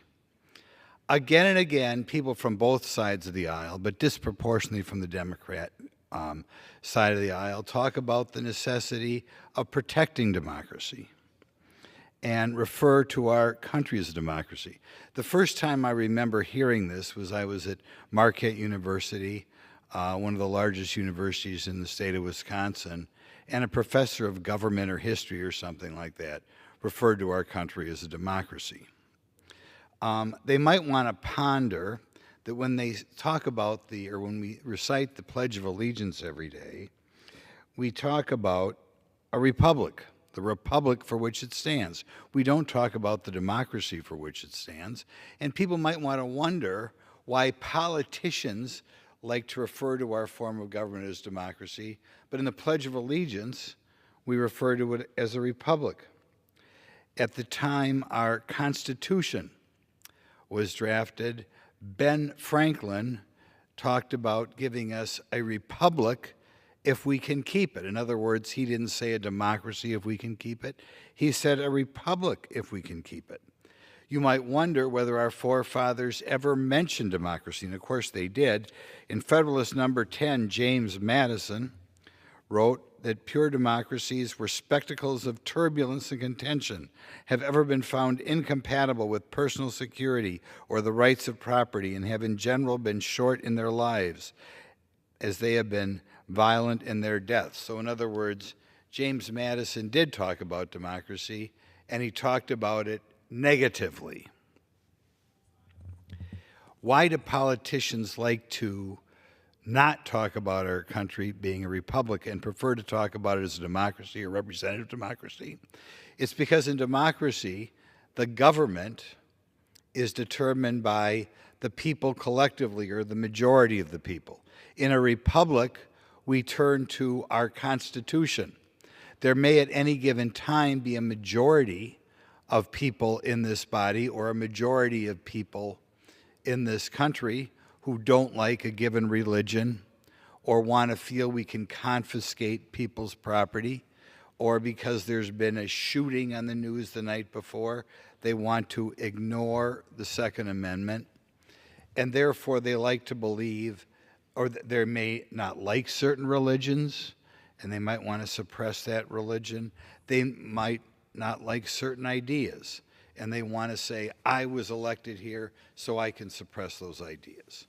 There are two examples I'd like to leave this body of, or like to share with this body. There was a bill called the McCain-Feingold bill that was passed by two popular congressmen around the year 2000. And they wanted to restrict what people could say or how much time people could buy in an election. In other words, they wanted to restrict the freedom of speech. And I'm sure both politicians at that time felt we are very popular. We've been elected several times. We have the right to trample on somebody's free speech. And I certainly in election season would like there to be less, or would prefer there be less advertisements, less mailing going on. But the Supreme Court at the time had to lecture, and their McCain-Feingold bill passed. They had to lecture, in essence, Senator Feingold and Senator McCain, that we do not live in a democracy. We don't care whether you got 60 or 65% of the vote in your district. You do not have the right to say certain people cannot buy time on television or send out mailings. Another example, there was a time, I think very highly of the man, a very popular governor in the state of Wisconsin who wanted to say, if you have property along a state highway, we can restrict what you can do on that property, because someday we might want to buy that property when this highway goes from a 2 to a 4-lane highway, and therefore we're going to make your front 50 feet or 60 feet along the highway less valuable, because after all, we represent the government. We've been elected overwhelmingly, the implication being this is a democracy, and we can take your property from you. And again, the state Supreme Court had to say, hey, wait a minute, we don't have a democracy here, we have a republic, we don't care how popular you are, you cannot interfere with what people can do with their land along a highway. another example in which politicians wished we had a democracy or a representative democracy so they could tell you what you can do with your property. But in fact, our Constitution stood tall and said, hey, wait a minute, we don't care how you were elected, how many people voted for you, we will not allow you to take people's property. And I believe that's why politicians like to talk about democracy. They like to believe because they got 70% or 51% around here, they can determine what you can and cannot say. So let us all try, as we continue throughout this biennium, to no longer refer to our form of government as a democracy. Let's refer to it what James Madison or Ben Franklin would have liked to have us refer to it as. What they gave us was a republic under our wonderful great Constitution, and even though our Constitution prevents people or allows people to say some things we might disagree with, even though our Constitution allows us to quote our wonderful Holy Bible, even though our Constitution prevents people, the government, from taking people's property without Constitution, even though our Constitution allows the carrying or owning of firearms when a lot of people around here don't think we should have the right to carry those firearms, let us stand with our republic and bravely, just like when we say the Pledge of Allegiance, bravely describe our country as a republic, not a democracy, which, again, James Madison, democracies are spectacles of turbulence and contention, have been found incompatible with personal security or the rights of property, and have generally been short in their lives. Now, I think during the month and a half or whatever it was, we were not in Washington, a couple of prominent Americans took aim at our Constitution, and I'm saying particular, they didn't like the First Amendment. They didn't like that people were out there saying things that they disagreed with. And these former politicians both almost became the President of the United States, which shows how precarious our hold on our great republic is. I'm talking in part of Hillary Clinton, former First Lady, but even worse, former Secretary of State who almost became President of the United States. She talked about social media companies and saying they must moderate content on their platforms or we lose total control. In other words, Hillary Clinton felt that the government should control our lives, and they didn't like social media companies allowing things to seep out into the Zeitgeist, and maybe those things were hostile to what Hillary felt. Kind of hard to believe she almost became president, but she should always be remembered as someone who felt the First Amendment caused the government to lose control. Another person, while we were out on recess, John Kerry, another man who almost became President of the United States, called the First Amendment a major block in combating misinformation and fighting climate control. Now, of course, there's a disagreement with regard to climate change, where it comes from, if it's happening. But John Kerry felt the way to deal with this issue was apparently to deal with the First Amendment. And what he was doing here was he was talking to the World Economic Forum in a panel on green energy. So John Kerry was not only trying to trample on the First Amendment rights of Americans, he wanted this idea to spread without the world. Can you imagine if he had ever become President of the United States, a man who called the First Amendment a major block? My goodness. But this is what's going on, and the American public has to wake up. During this time, there was also a letter made public by Mark Zuckerberg, one of the wealthiest men in America. You would think the wealthiest people in America, above all, would have the freedom to exercise their First Amendment rights, but apparently no. It came out the Biden administration weighed in with Mark Zuckerberg, and they didn't like it that people out there had different opinions about COVID and how to address it and what was appropriate. And the Biden administration apparently contacted Mark Zuckerberg and his group, saying that maybe there were things that the American public shouldn't know. In other words, rather than having a free exchange ideas on the value of the vaccine or the value of social distancing or whatever, we shouldn't have open exchange of ideas. It would be better if we didn't have that pesky First Amendment. It would be better if the people who know best, Anthony Fauci or Pfizer, say, that we should just defer to them, because we all know how important Pfizer is, and they certainly give a lot of campaign contributions, which we politicians like, and therefore we should weigh in on the social media platforms and say there's some things that are inconvenient to the country. So I hope when we return, we do something to put a little more energy in that First Amendment, and above all, educate the American public that there are politicians out there like Hillary Clinton or John Kerry or apparently Joe Biden who view the First Amendment as an obstacle in their expansion of government. And I think this is to a certain extent be commented on, but not commented on enough, because too many important people, and here we're talking about one president and two almost presidents, wanted to end people's First Amendment rights. Now, the First Amendment is only one of the things that make America so great. Another one is our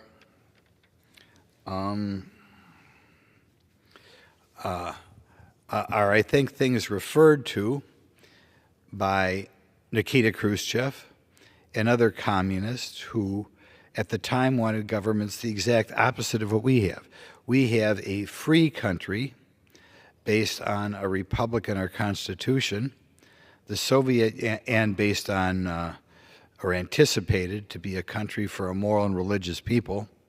Under communism, we had a country aiming for atheism and a totalitarianism in which a government elite decides who we can work for and what goods are to be produced, and the degree to which we penalize people who say things that are not appropriately in line with what the government wants.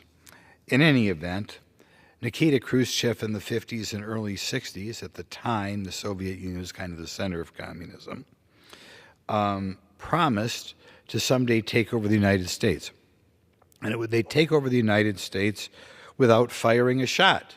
Now, we spend a great deal around here on munitions, on submarines, on tanks, on airplanes, but it was interesting that at one time, the communists, and I think Nikita Khrushchev was speaking for the communists, felt we would take over this country without firing a shot. What evidence is there that they are trying to weaken our country? I think in addition to the fact that we want to chip away at the First Amendment, I think there is hostility to families, old-fashioned nuclear families going on in this country. And how are we trying to chip away at the families? Because after all, people like Karl Marx did not like the family. One way to look at it is there are currently over 90 programs in the United States in which the benefits of those programs depend on something referred to as percent of poverty. And a percent of poverty calculation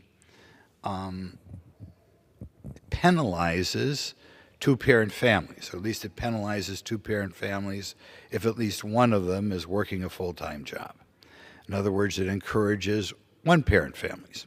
There was a time in this country not too long ago, I and probably most of the people in this institution were around in 1965, in which only 5% of the children born in this country were born to families that did not have both a mother and father at home. After building up over time over 90 programs in which it was difficult for this family to form, or easier, you get more money right away, to have a family in which only one parent was there. We've worked our way up to a situation in which over 40% of the families, the child is born without both parents at home. And normally this means it's a fatherless family. So in other words, the government, which is supposed to treat everybody equally, if you have a scale out there, is overwhelmingly trying to create an America in which the old-fashioned family is becoming more obsolete. I should point out that this has gone, like I said, from 5% to 40%. Programs that you are eligible for are things like SNAP or the food stamp program, the low-income housing program, the earned income tax program, the Medicaid health care program, things like the Pell Grant program, the TANF program, cash assistance, SSI disability program for the children, all are inducements not to form an old-fashioned family. And every biennium, last time Joe Biden's final budget request, usually puts new programs on the heap or adds money to old programs to make the gap between somebody who decides to have both parents in a house compared to somebody who only has one family in the house. One person who's wrote very eloquently on this, hasn't been listened to as much as he should. Robert Rector is one, but one is George Gilder, who wrote a bestseller in 1980. And I know there was anticipation that Ronald Reagan would act on this book. He was not able to act on it. My guess is primarily because the Republican House was always in the minority at that time. But George Gilder used to look at what normally are referred to as slums or low-income areas of a city.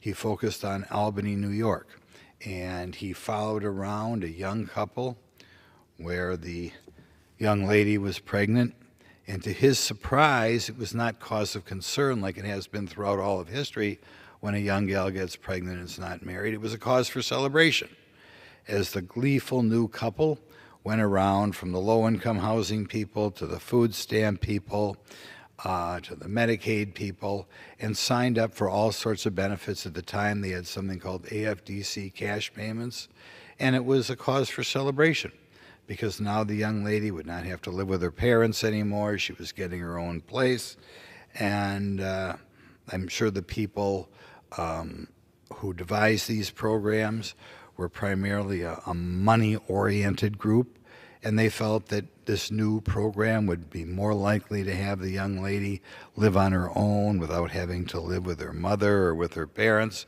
So they felt they were doing something good.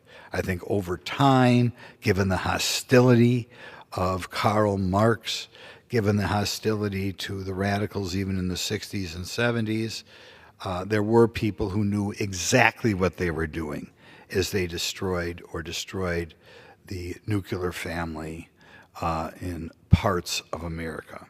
In any event, this is something we've got to look at. When you combine federal programs with state programs, which frequently team up with federal programs, you can have situations in which there are $20,000, $30,000, $35,000 penalties for people who decide to get married rather than have people live with a single mother. And it's not like single mothers cannot be very good parents.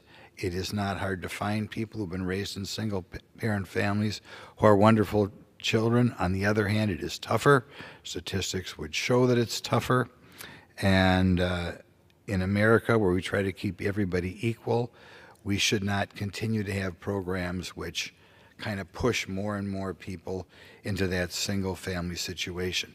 George Gilder also made George Gilder, I saw him weighing in on a topic just the other day, but like I said, he wrote a great bestseller called Wealth and Poverty in 1980, and he is still around, and he made the case that not only is this bad for the children, but it's bad for the men, because you create swaths of society in which men have no purpose, because traditionally the purpose in an old-fashioned nuclear family is to be the breadwinner.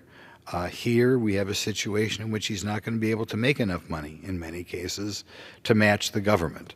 And as the result, we have a situation in which the mother marries the government rather than the husband, and in the long run, it hurts the husband as well. I hope that this Congress, with such high hopes, works to take away this marriage penalty. Regardless of what Karl Marx would have said, regardless of what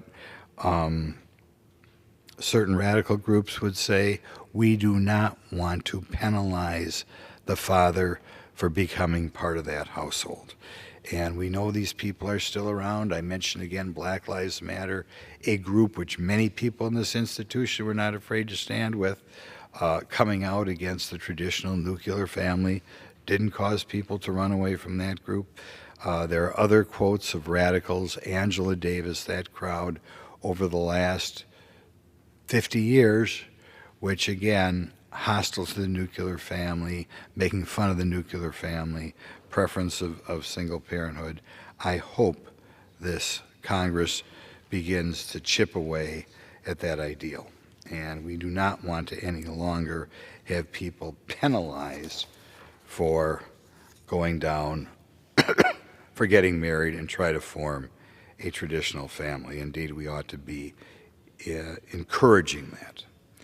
The next didn't work out as well as people wanted, but the next attack on freedoms that I think our forefathers would not have seen is congressional programs or programs created by Congress or the executive branch trying to treat people differently by sex or race. These are sometimes referred to as affirmative action program, but there are many other ways to refer to the programs.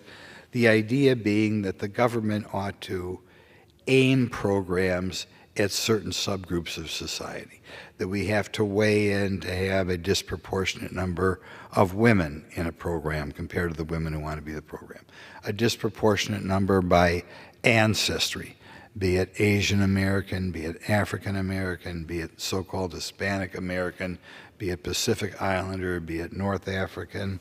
The government should be favoring people by the group that they are from. This is another thing our forefathers would have been opposed to. They wanted to treat all Americans equally. They did not want the government to have our elections become a contest between ethnic groups. They did not want our government programs to be a contest between men and women, as the government weighs in, as they do today, on who owns companies who get government contracts. If you get a government contract, the government wants to know which ethnic group you are, and of course you self-identify, so you could be, because you're 1/4 Hispanic or 1/4 Native American, you should get preferences to a program. Of course, they don't care here on amount of wealth, so you can have a situation in which, say, an Asian American worth tens of millions of dollars gets preference on a government contract compared to a poor person of European descent, poor guy. And the problem is not just the preferences, which are unfair in its own right. It does result, soon we're going to have a bill around here, a lot more government largesse to take care of the problems caused by the hurricanes. It not just results in additional cost, maybe quality, but certainly cost, depending upon who gets the project, but it creates animosity, okay? It creates America in which people say, not, I want to have the best person for this program. Every government program, every government hiring decision becomes a contest between men and women, or a contest between Hispanic or Asian, or what have you. It's kind of a ridiculous contest because America is so non-racist in the first place, but that is what we have going on in the program. We ought to save some money by getting rid of these bureaucrats, and we ought to realize that the purpose of these programs is to divide America. there's a book out. I don't know that it's okay here to use a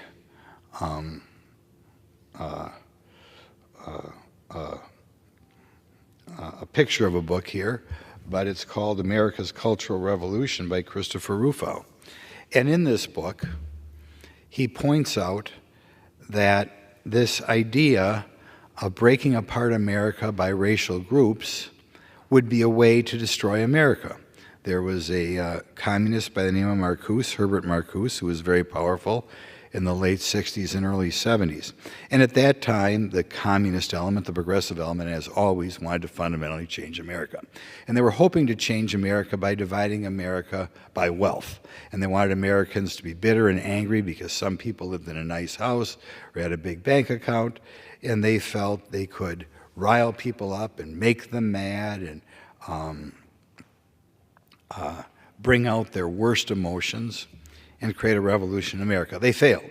In the late 60s and early 70s, there were a lot of bombings, there were a lot of riots, but America was still a country at heart that was proud to be American. They realized anybody in America could realize the American dream if they were willing to work hard, and the progressives failed in the late 60s and early 70s to divide America by bitterness, by economic divide. So as a fallback position, they felt, well, maybe we can divide America by race. Maybe we can create bitterness and anger if we persuade people America is a horrible racist country. And that's what they talk about in America's Cultural Revolution, the desire of destroying America because we want most Americans bitter and angry and thinking that we have a racist country. We have to get rid of the people who are pushing this division. Whether they are in American business and academia and government, a lot of times they're referred to as DEI specialists. And the purposes of these people is to divide America and tell people America's a horrible racist country. It's on the face, by the way, absurd if somebody else was in the room. I mean, the wealthiest subgroup in America today are Indian Americans. They do not look European in nature. Many of them come here not knowing how to speak English. Most of them who come here are not Christian. If the people were right that America was a horrible racist country that discriminated against people, these people would not be able to rise to the level they have. If you look at the other wealthiest Americans, almost none of them are of white European descent. Chinese Americans, Filipino Americans, Japanese Americans, Cuban Americans, second-generation African Americans, all outperform Native Americans. Nevertheless, this evil group of DEI people who administer these programs use their positions to try to create resentment in America. It should be a goal to cause Herbert Marcuse's predecessors, successors, cause them to fail. We ought to do all we can to get rid of these DEI specialists who encourage hate, encourage racism, encourage resentment, spread a myth that we have a big white supremacist problem in this country. There is no way when we get done with the next level of appropriation bills, this government, which is broke out of its mind, ought to still have any bureaucrats who make this pitch throughout America. So in any event, and of course during the campaign, you will notice, and some Republicans fall guilty of this as well, there are campaign promises aimed at individual ethnic groups rather than treating all Americans as one. This is not something we had to do 20 or 30 years ago. It is obvious that Herbert Marcuse, communist or radical socialist, has achieved his goal in that at least one political party plans to maintain power by putting programs out there that benefit one ethnic group over another ethnic group, or promises financial benefits if you belong to one group over another group. And fortunately, so far, they haven't had a huge amount of success, but if you talk around, they have made some progress in persuading some people that we have a huge problem in society. In any event, certain immediate goal for this institution is to get rid of anybody preaching that DEI nonsense, certainly anybody whose position in our government is to encourage their horrible philosophy. So in any event, there are some comments on what is going on in America. Just to summarize again, I think we have to provide a little bit more oomph behind our First Amendment so that people like Hillary Clinton or John Kerry or Joseph Biden are kind of pushed to the dustbin of history if they decide to attack it or feel that's part of our problem. I think we have to be very careful to not discourage the formation of two-parent families like we have in the last 60 years. I think we have to get rid of a bureaucracy which is growing up, which tries to divide America by ethnic background. Something else that I think has to be done.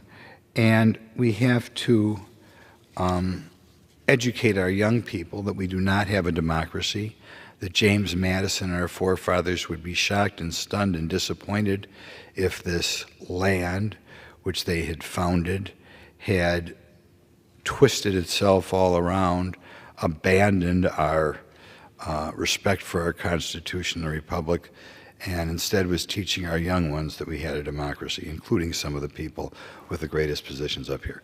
So I'd like to thank the chair for giving me this time, and I'd like to yield.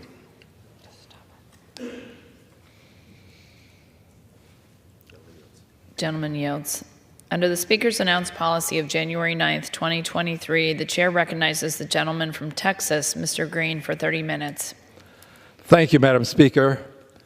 Madam Speaker, and still I rise, and I rise proud to be a member of this august body, always honored to have the preeminent privilege of standing here or in the well and making statements, hopefully, that can have an impact on society in a very positive way. And I rise today, Madam Speaker, because I'm concerned about the rights of others.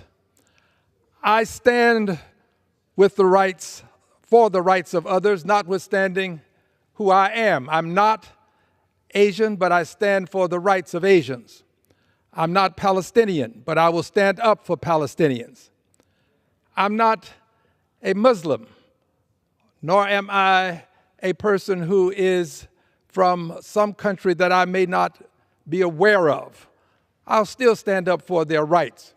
I believe that the rights of persons who are Jewish have to be focused on. We have to stand up for them, especially given what is happening with anti-Semitism today. I'm not a member of the LGBTQ plus community, but I stand up for their rights. And today I'm going to take a stand for those persons who are among the trans community, the transgender community. I am not a member of the LGBTQ plus community, as I've indicated, but I still stand up for the rights of people. Doesn't matter what community you're in, if you are being wronged, someone should stand up to make that wrong right. Today, I want to talk about the bathroom issue, but before going there, let me just share this. I'm a son of the segregated South. I know what invidious discrimination looks like, what it smells like, what it sounds like, what it hurts like. I know because I suffered invidious discrimination. In the segregated South, I was not allowed to go into certain places because of the complexion of my skin. In the segregated South, even if I went into certain places, there were certain areas that I could not go into because of the color of my skin. In the segregated South, there were signs on the doors of the necessary facilities, the toilets, that would indicate that they were for white or they were for colored.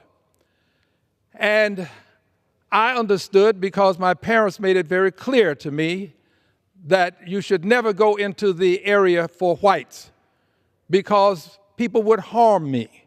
It was their belief that I would be harmed, in fact, that I might even lose my life for simply going into the wrong toilet. So I learned early in life what invidious discrimination was like. And I had no differences with the people who were going into the whites-only facility. I didn't dislike them. I didn't say bad things about them. I didn't try to hurt them in any way. But they chose to keep me out of a certain facility because of who I was, the color of my skin. Now, this is an interesting phenomenon because, but for the color of my skin, we had the same characteristics. We had the same number of arms and legs and eyes, same characteristics, generally speaking.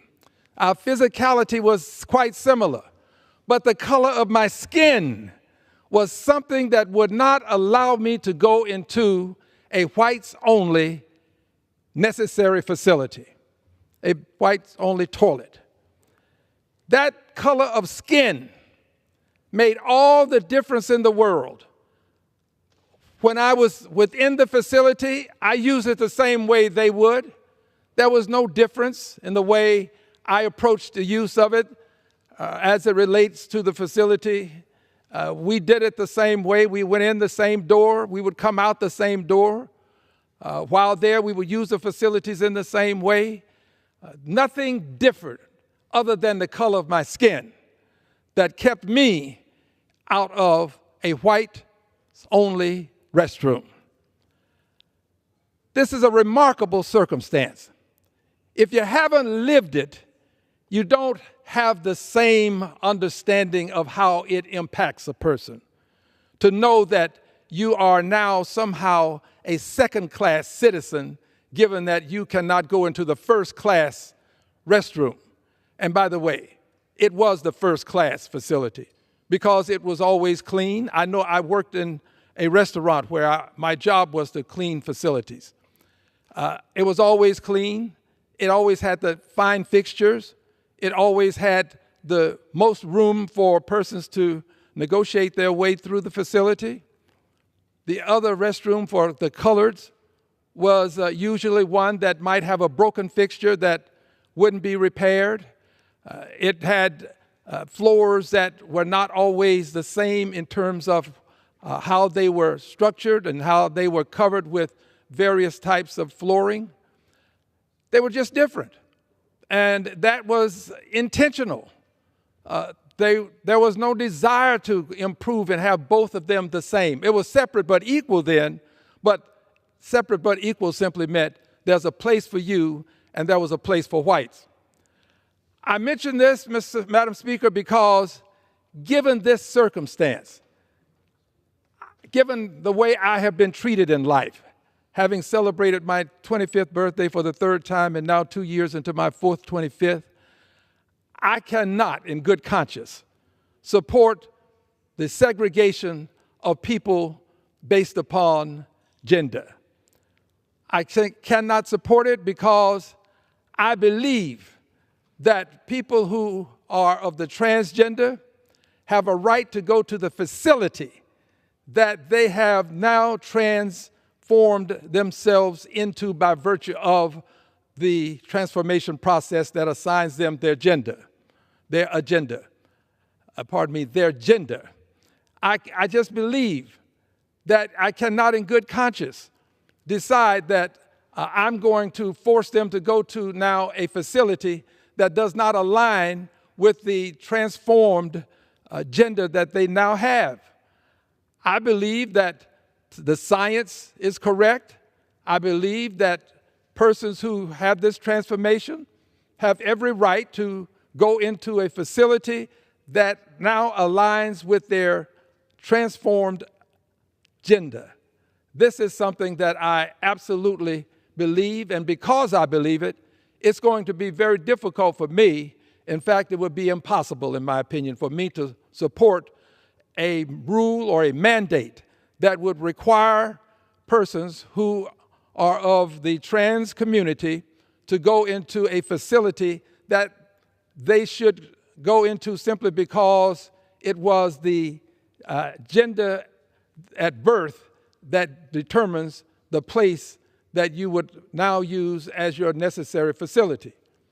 Your gender at birth is a wonderful thing. I accept my gender at birth. I am heterosexual. I live that life. But there are some people who are born with a physicality that does not match their mentality. And science has demonstrated that they can be transformed such that their mental belief and definition of themselves can conform to their physical by virtue of having a transformation operation. So I'm all for having people have necessary facilities. I support it, but I do support the notion that we would treat the trans community with the dignity and respect that they deserve simply because they are human beings just like the rest of us. We should not make them second-class citizens. We ought not decide that they can't go into certain facilities that are aligned with the gender that they now have simply because of birth agenda.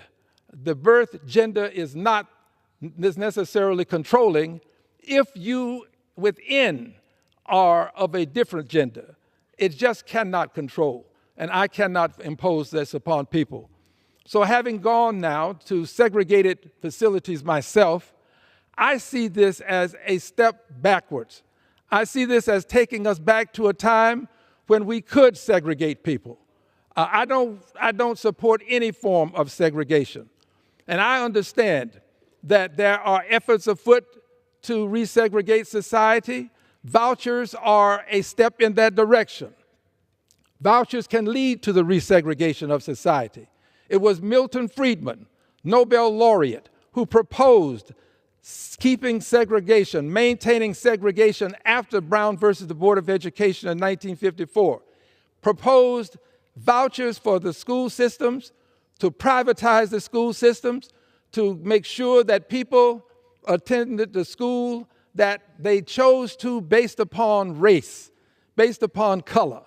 This was proposed by Milton Friedman, the Nobel laureate.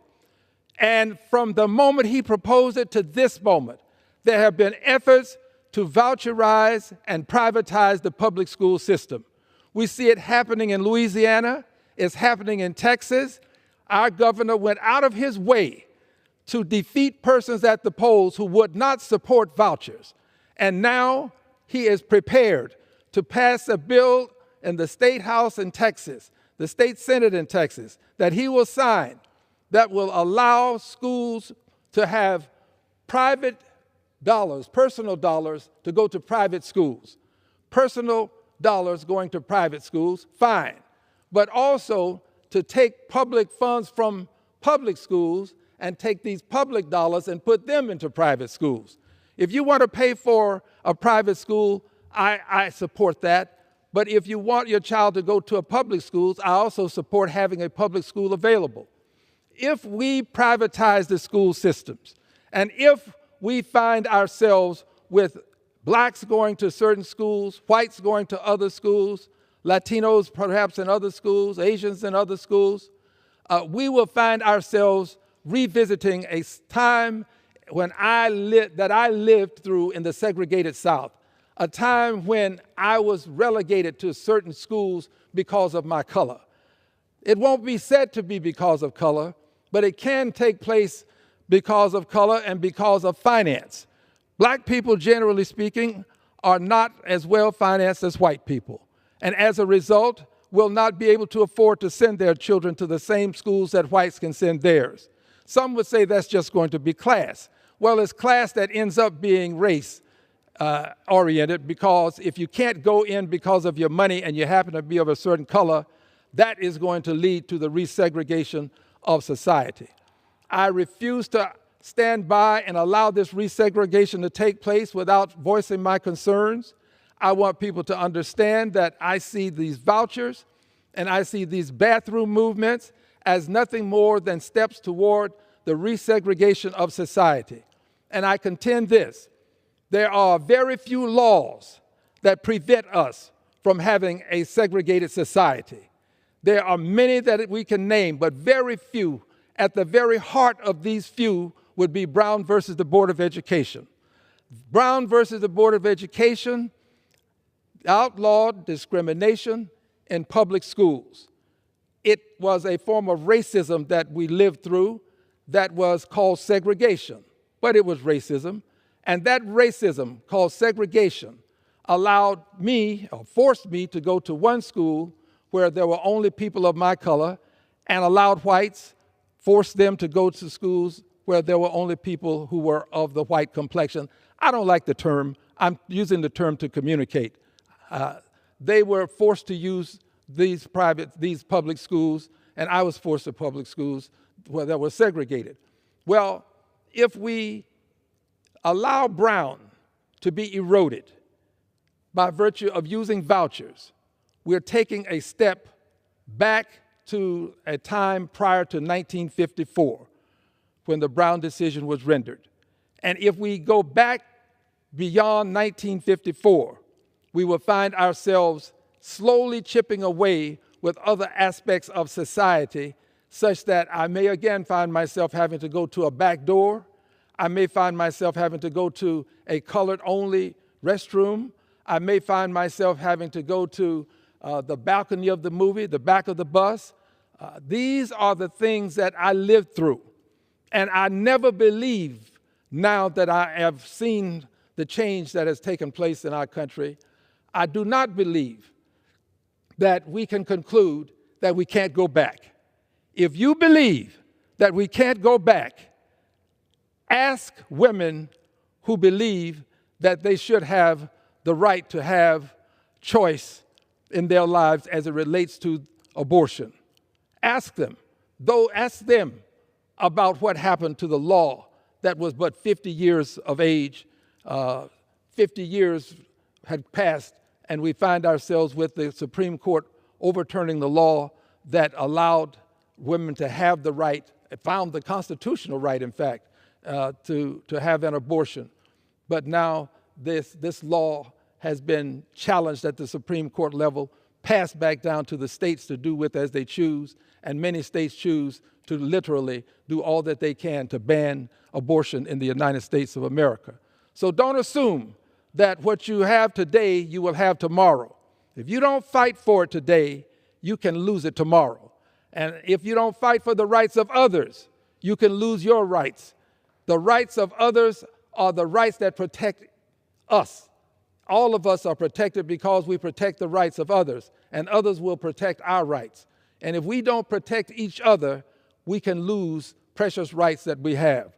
This is a society that desires to have people sometimes subservient, as has been indicated by virtue of the fact that many people were enslaved. This subserviency is something that still exists in the hearts of many in this society. And this desire to have people succumb to the need for some to have supremacy is something that we have to be alert for. We've got to fight against it.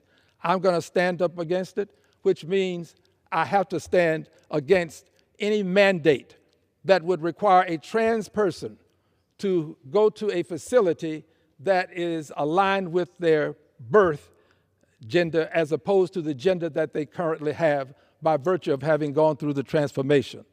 I stand with them. I stand for the rights of all people to not suffer invidious discrimination. And if you're going to stand for all people, you've got to stand with the trans community. This is my opinion. Let others do what they may. I have taken my position. I don't know when there will be a vote on it or if ever there will be a vote. The judicious thing they tell me is if there's something that you may never have to vote on, never comment on it. Well, there are some things that are so precious, some things that are so near and dear to the heart that you have to comment on them when you see a mistake about to be made. And I believe it would be a mistake for this House to conclude that trans people cannot go to the necessary facility that aligns with their current sex, their current transformed sex. I believe it would be a mistake for the House to do this. I trust that it will be reconsidered and that it won't happen The Senate has not done it. I pray that they will not, and I pray that the House will not. Again, I stand for the rights of others, people that I'm not born into their lives in the sense that I'm not an Asian, I'm not a Latino, I'm not a Muslim, I'm not Jewish, but I stand for the rights of all of these people. And I also stand for the rights of Palestinians. I never want to leave them out because Palestinian rights are being trampled upon every day now. But for me, standing up for the rights of others is a way of protecting my very own rights. I'm here to do that. I'm here to let the world know that trans people have the same rights to a facility as anybody else when it aligns with the gender that they currently have. I thank you for the time, Madam Speaker, and I yield back. Gentleman yields back. Under the Speaker's announced policy of January 9th, 2023, the Chair recognizes the gentleman from California, Mr. Kiley, for 30 minutes.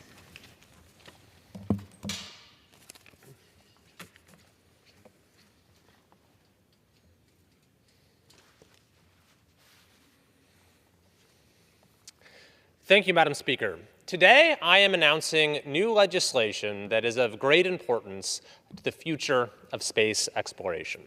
My bill will elevate the Office of Commercial Space Transportation as an independent entity within the Department of Transportation. It will remove it from the jurisdiction, the auspices of the FAA, the Federal Aviation Administration. This is actually the way the office was originally set up when it was created in 1984, but in the mid-90s it was folded into the FAA. But that was never a good fit. It isn't really what the FAA was designed to do. And the commercial space industry is a dramatically different enterprise today than it was in the mid-90s, than it even was just a few years ago. This is a common sense reform that in fact has been endorsed by the FAA's own Commercial Space Transportation Advisory Committee, which unanimously recommended removing the Office of Commercial Space Transportation from the FAA, making it its own independent entity that reports directly to the Department of Transportation Secretary. This will remove a layer of bureaucracy that has proven to be very problematic when it comes to innovation in space. And it was underscored very dramatically just last month when the world witnessed the extraordinary scene captured in this photograph, when the launch of Flight 5 for SpaceX's Starship, which is the most powerful rocket ever built, resulted in the booster being returned to the launch site and being caught in this tower without the use of landing legs or anything like that, using the Mechazilla chopstick arms. This booster, by the way, has 33 of what are called Raptor engines. Each one of those 33 engines has twice as much thrust as the engines of a Boeing 747. Truly an awe-inspiring amount of force, and the scale and power of this space vehicle is truly unprecedented. And the feat that was accomplished in Flight 5 was something that folks didn't even think was possible. By the way, I had the chance to go to Flight 6 earlier this week, which was another very successful test for SpaceX, and truly something that was remarkable to witness in person. However, this amazing scene almost didn't happen, or at least didn't happen when it did, because the FAA had tried to hold back the launch. The FAA had come out and said that it was going to depart from the previously announced timeline and was going to delay the launch by months for no good reason at all. I cross-examined the FAA administrator about this myself, and he could provide no good reason, certainly no public safety reason, for delaying the launch. He, in fact, came up with bogus reasons that were quickly debunked as false. Now, thankfully, the FAA did finally come around and allowed the launch to move forward, but if those initial delays had been allowed to stick, then both Flight 5 and Flight 6 wouldn't have happened by now. So this all just goes to underscore that the FAA really should not be involved in these matters. And with my legislation, we will get them out of the picture. The Office of Commercial Space Transportation will be housed as an independent entity within the Department of Transportation. The fact is, it should not be more difficult to get the paperwork approved for a launch than it is to actually build and launch the rocket. And this is worth putting in perspective, because in spite of the fact that we have had a redundant and at times hostile regulatory regime, we have seen incredible progress in the commercial space industry, in particular by SpaceX, which has given the United States a position of dominance when it comes to space. In fact, SpaceX, this one company, accounts for well over 90% of the mass that's launched into orbit around the world. In fact, just in the last 48 hours, SpaceX has had 4 different launches from not just Texas, where Starship was launched, but from Florida and California as well. That is unprecedented, 4 launches in 48 hours. As a point of comparison, the entire continent of Europe has had fewer launches this entire year. So it's truly extraordinary what is being accomplished in spite of regulations and bureaucracies that are attempting to hold us back. And so just imagine what we can accomplish if we actually have our laws and regulations and agencies be on the side of innovation. Just imagine what might be possible.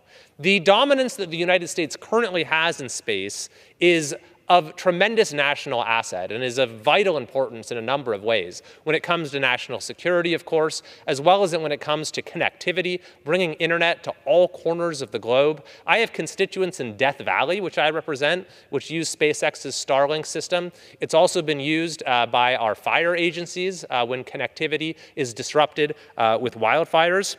So they've managed to accomplish all of this in spite of adverse regulations. And if we manage to change that paradigm, if we manage to actually have regulations that are designed to encourage those who are innovating, to make these seemingly impossible feats be brought somewhat closer or more readily within the bounds of possibility, it will not only enhance U.S. dominance in space, it will not only further all of those advantages I just mentioned, but I think it will continue to bring folks together around something that is truly inspiring, around this common purpose, something that's larger than any of us. I think that when we witnessed this epic catch of the Starship booster last month, it was really a singular moment, more than any other moment, perhaps in decades. It has heralded a new era of space exploration with literally infinite possibilities. And so I'm truly excited about this. I think it's something that everyone in our country and all across the world can be excited by. And I'm excited about the new possibilities that will open up when we get this bill passed and signed into law.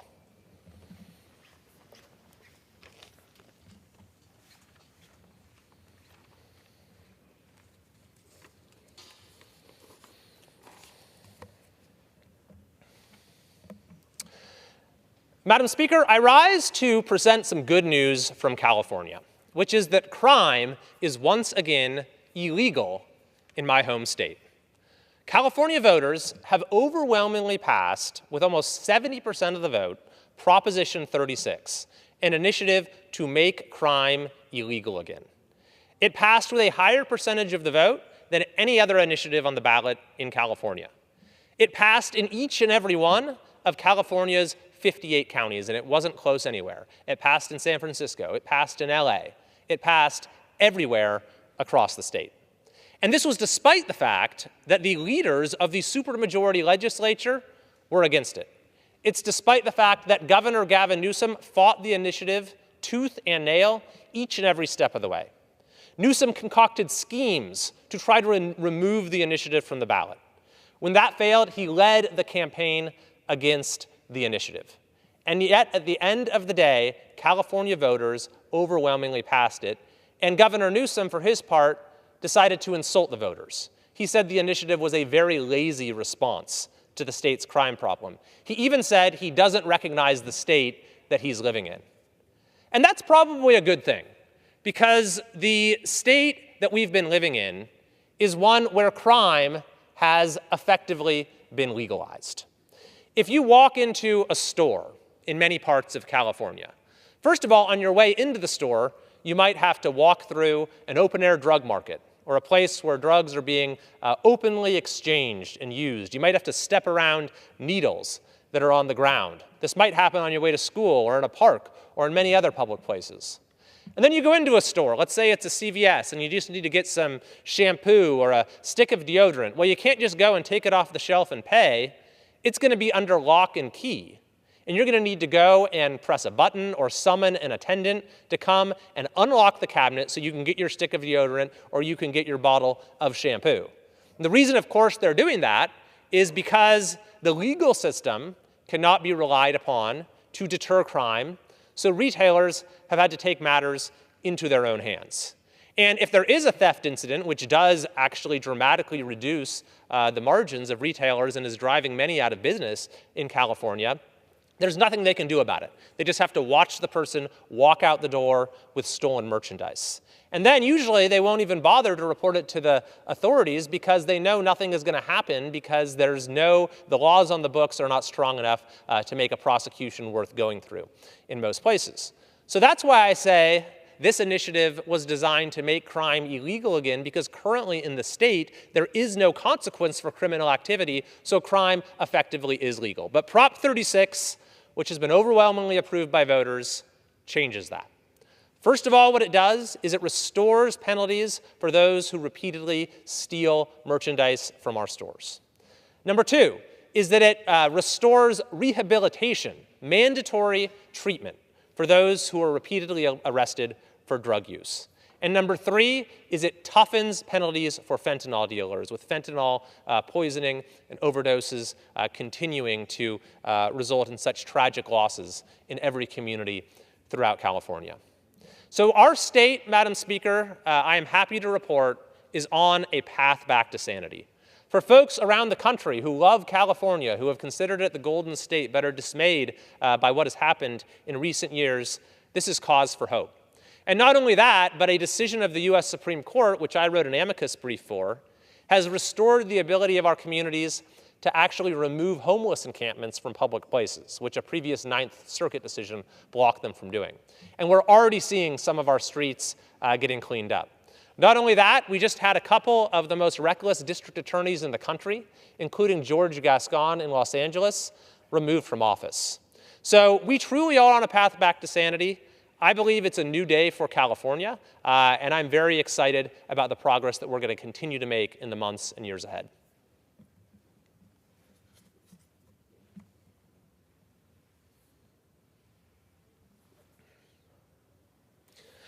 Madam Speaker, I wish to recognize and honor the memory of a good friend of mine, John Heidel, the El Dorado County Supervisor for District 1, who passed away this month on November 2nd. Supervisor Heidel was an outstanding public servant who served those in the El Dorado Hills area for over 40 years, most recently 2 terms on the Board of Supervisors. John was raised in Ceres, California, on the Heidel family ranch, where he performed farm work as well as driving for his family trucking business. John's family had been ranching for generations, and beyond his work for the family growing up, he continued the family farming legacy by serving as the chairman of the board of Heidel Ranch. During his years at Ceres High School, John earned his Eagle Scout rank at the age of 16. I actually used to see him at every Eagle Scout ceremony I went to in the area. He was always there, a proud Eagle himself, and so proud to recognize and honor the young Eagles as they reached that milestone. Also in high school, he met his wife of 52 years, Eileen, who's a retired public school teacher. John studied mechanical engineering at Cal Poly, San Luis Obispo, which launched his career in the aerospace industry. During these years, he conducted impressive work at Aerojet and Northrop Grumman and excelled at multiple roles, including rocket test engineer, rocket design engineer, director of engineering, and chief systems engineer. John was propelled by his personal motto of service before self, to serve his community, guiding his transition to public service. He led his community in various roles. He served on the El Dorado Hills County Water District for 33 years, the El Dorado Hills Area Planning Advisory Committee for 36 years, the El Dorado Hills Community Council for 23 years. The list goes on. The thorough dedication and leadership shown by John is one of the things that's allowed our region to remain an amazing place, to live, to learn, to work, to raise a family. It has been a true privilege to know John, and I'm certain that the impact of his lifelong service before self slogan will be felt by the county for many, many years, for generations to come. During my time in both the State Assembly and in Congress, it's been an honor to work alongside Supervisor Heidel. He truly exemplified what it means to be in public service and worked tirelessly to improve the quality of life for all of his constituents. Therefore, on behalf of California's 3rd Congressional District in the United States House of Representatives, I extend my heartfelt condolences to John's wife, Eileen, their 5 daughters, Catherine, Maureen, Christine, Rachel, and Brittany, and to the many others whose lives John touched in El Dorado County and the neighboring region. John Heidel will be greatly missed, and his legacy will be felt for a long, long time to come.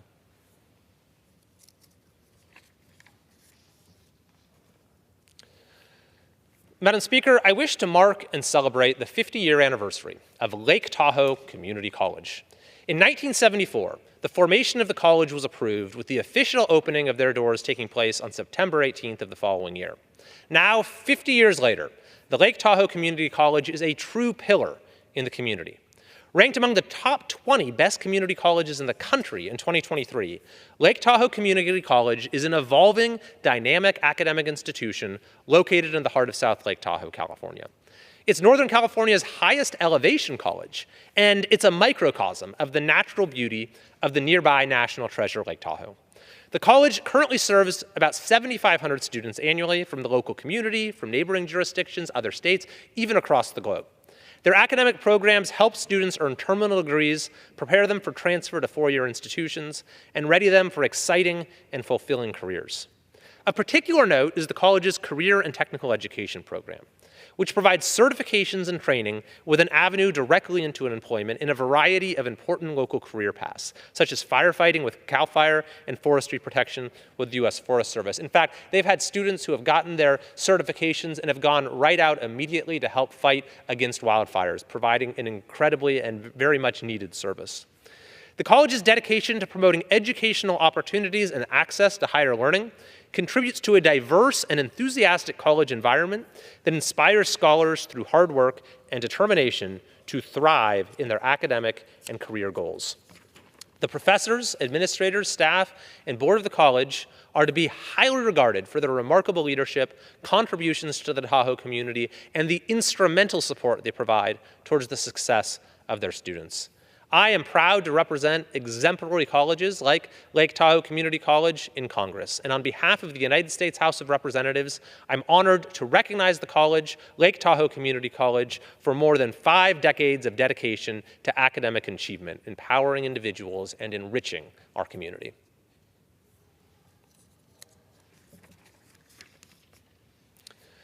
Madam Speaker, I wish to mark and celebrate the 75-year anniversary of the Death Valley 49ers.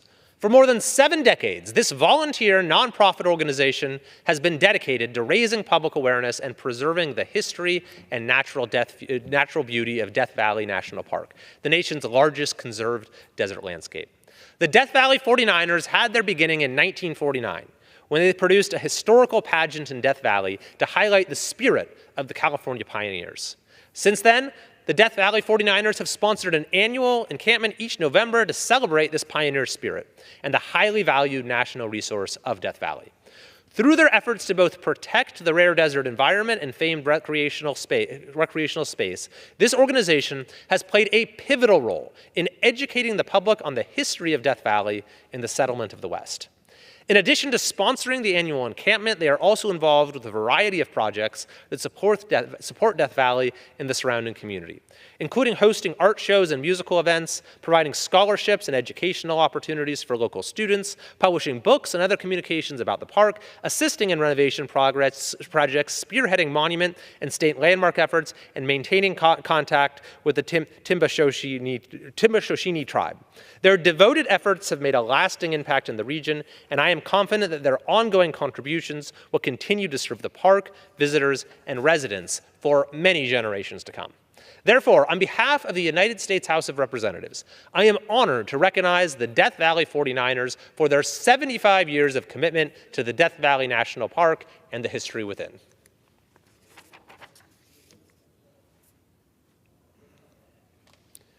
Madam Speaker, I wish to mark and celebrate the 50-year anniversary of the Roseville Housing Authority. The Roseville Housing Authority started providing rental assistance in 1980 and has since directed more than $132 million in federal funds to those in need who qualify as low-income households for rental assistance. Acting in conjunction with the Department of Housing and Urban Development, the Roseville Housing Authority works as the hands that reach out to the local community to make housing assistance both affordable and accountable. This outreach has expanded as they administer for the City of Rockland in providing both project-based vouchers and housing choice vouchers. Moreover, in the last decade alone, the Roseville Housing Authority ran the Veteran Affairs Supportive Housing Program, which collaborates with the United States Department of Veteran Affairs. I am proud to say that their work of housing veterans is progressing.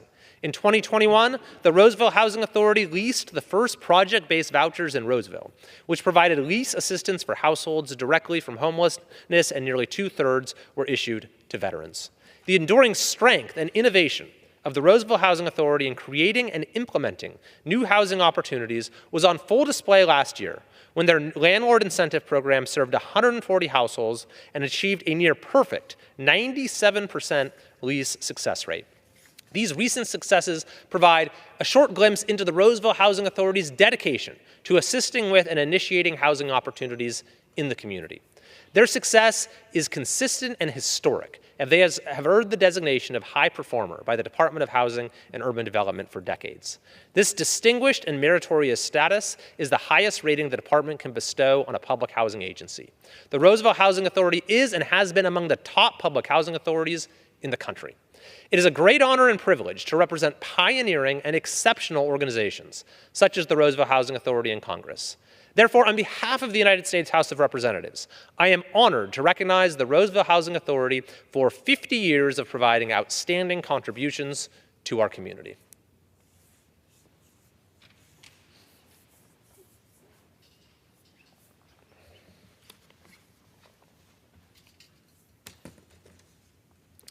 Mr. Speaker, I'd like to take a moment to recognize retiring Placer County Board Supervisor Jim Holmes, who has served the foothill communities of Placer County, California for nearly 20 years. A native to the city of Auburn with long family roots that extend back 5 generations, Supervisor Holmes attended Placer High School and Sierra College and completed his undergraduate education at Humboldt State University with a Bachelor of Arts degree. He worked for nearly 30 years as a manager and owner of a gas station and repair shop, thus setting the stage for his public service based on lessons learned as a small businessman. Supervisor Holmes is known for being accessible to his constituents, active in the community, and attentive to various sides of an issue before making a decision he believed to be in the best interest of Placer County citizens. By any measure, Supervisor Jim Holmes has established a tradition of public service in Placer County that sets a marker and an expectation. He has served faithfully on a wide variety of community boards, commissions, and committees, including the First Children and Families Commission, Auburn Area Salvation Army Advisory Board, Placer County Consolidated Fire Protection District Board, and the Placer County Transportation Planning Agency, among others. He was also a founding member of the North Auburn Municipal Advisory Council, as well as the Highway 49 Business Association Board. During Supervisor Holmes' tenure, he promoted affordable housing projects and programs, improved traffic and highway safety concerns, invested in fire protection and prevention efforts, supported our local public libraries, preserved the agricultural heritage of the area, and enhanced overall services throughout the county. Supervisor Jim Holmes achieved a wide diversity of accomplishments to improve the quality of life and experiences for residents, businesses, and visitors of Placer County. Some of his particularly noteworthy accomplishments include his contributions towards fully funding the Placer County retirement obligation, bringing Mercy Housing to North Auburn, building the Rockland Public Library, and leading improvements to Highway 49, just to name a few. It is because of the leadership and commitment of people like Supervisor Jim Holmes that Placer County is such a great place to live, work, and recreate. I am confident that the legacy he built and the public service he provided will continue to benefit the county for many years to come. Therefore, on behalf of the United States House of Representatives, I am honored to recognize Supervisor Jim Holmes for the years of dedicated leadership he provided to the people of Placer County, and I wish him all the best in his retirement.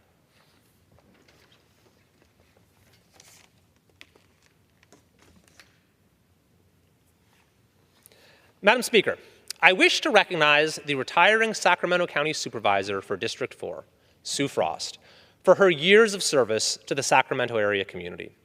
Supervisor Frost has served the people of the Sacramento area for more than 3 decades, with a career in elected office that spanned 12 years. Before pursuing her interest in the public sphere, Supervisor Frost held a distinguished career and made exceptional contributions in both healthcare and business.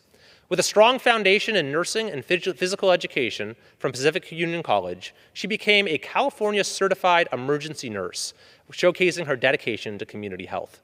In the business world, she's excelled as a business owner for 34 years in mortgage lending, consulting, and real estate investments until her retirement in 2014. Her involvement with the Sacramento Association of Realtors has allowed Supervisor Frost to have an impact on the industry with her vast knowledge and unwavering commitment to the community. Transitioning to public service, Supervisor Frost impacted our region through extensive service on various boards and associations, including serving as a vice president of the Birdcage Heights Neighborhood Association, vice president of Roseville's Parkinson's Support Group, and former president of the Citrus Heights Green Team. Elected to the Citrus Heights City Council in 2012, she served as vice mayor in 2014 and mayor in 2015. During this period, she championed fiscal discipline, economic growth, and public safety. As mayor, Supervisor Frost sought regional economic cooperation and supported nonprofit organizations through key initiatives, such as the Regional Leadership Council, the Community Leadership Conference, and the We Support Veterans celebration, which raised over $10,000 for the Helping Veterans Funds. In January 2017, Supervisor Frost was sworn in to represent District 4 on the Sacramento County Board of Supervisors. Dedicated to engaging with residents across her district, including Orangevale, Folsom, and surrounding communities, Supervisor Frost prioritized engagement with her constituents by continuing community meetings, which allowed residents to interact directly with her in her office. Furthermore, she showed commitment to supporting county services by working with over 30 departments to foster safe neighborhoods, ensure economic development, advocate for veterans' resources, and protect our quality of life. It is because of the leadership and commitment of people like Supervisor Sue Frost that our communities are such a great place to live, work, and recreate. I am confident that the legacy she built and the public service that she provided in so many ways will continue to benefit the county for many, many years to come. Therefore, on behalf of the United States House of Representatives, I am honored to recognize Supervisor Sue Frost for the dedicated leadership and years of service that she provided to the people of Sacramento County, and I join the Sacramento area and all of her constituents in wishing her the very best in her retirement.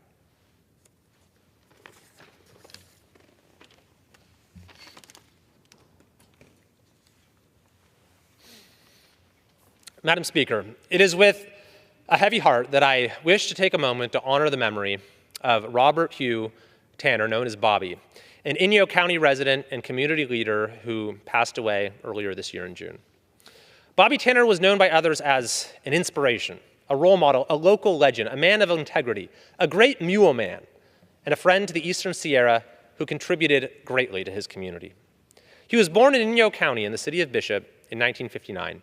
Bobby was raised working at his family business, the Reds Meadow Resort and Pack Station, where he would lead pack strings into the Sierra Nevada mountains, a way of life that became one of his dearest passions. He graduated from Bishop Union High School in 1978 and went on to earn his degree from Cal Poly San Luis Obispo. Bobby owned and operated his own businesses, Tanner Hay Company and Rock Creek Lodge, and eventually became the owner of his family business, Reds Meadow Resort and Pack Station. As a business and an entrepreneur himself, he maintained a strong commitment to supporting other local small businesses and organizations, contributing to the strength and economic vitality of the region.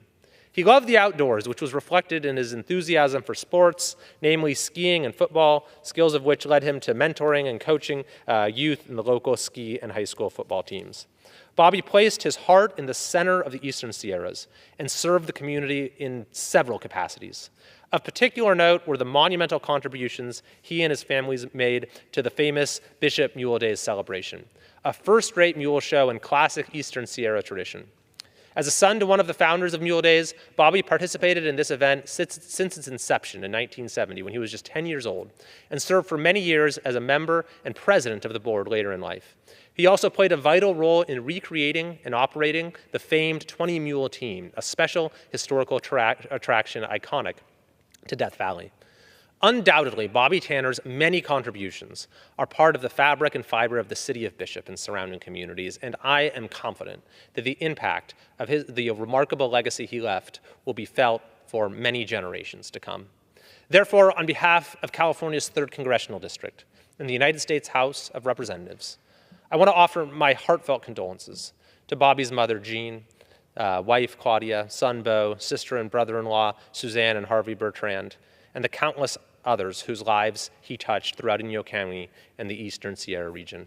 Bobby Tanner will be greatly missed. Thank you, Madam Speaker, and I yield back. Pursuant to Section 3Z of House Resolution 5, the House stands adjourned until 1 p.m. tomorrow.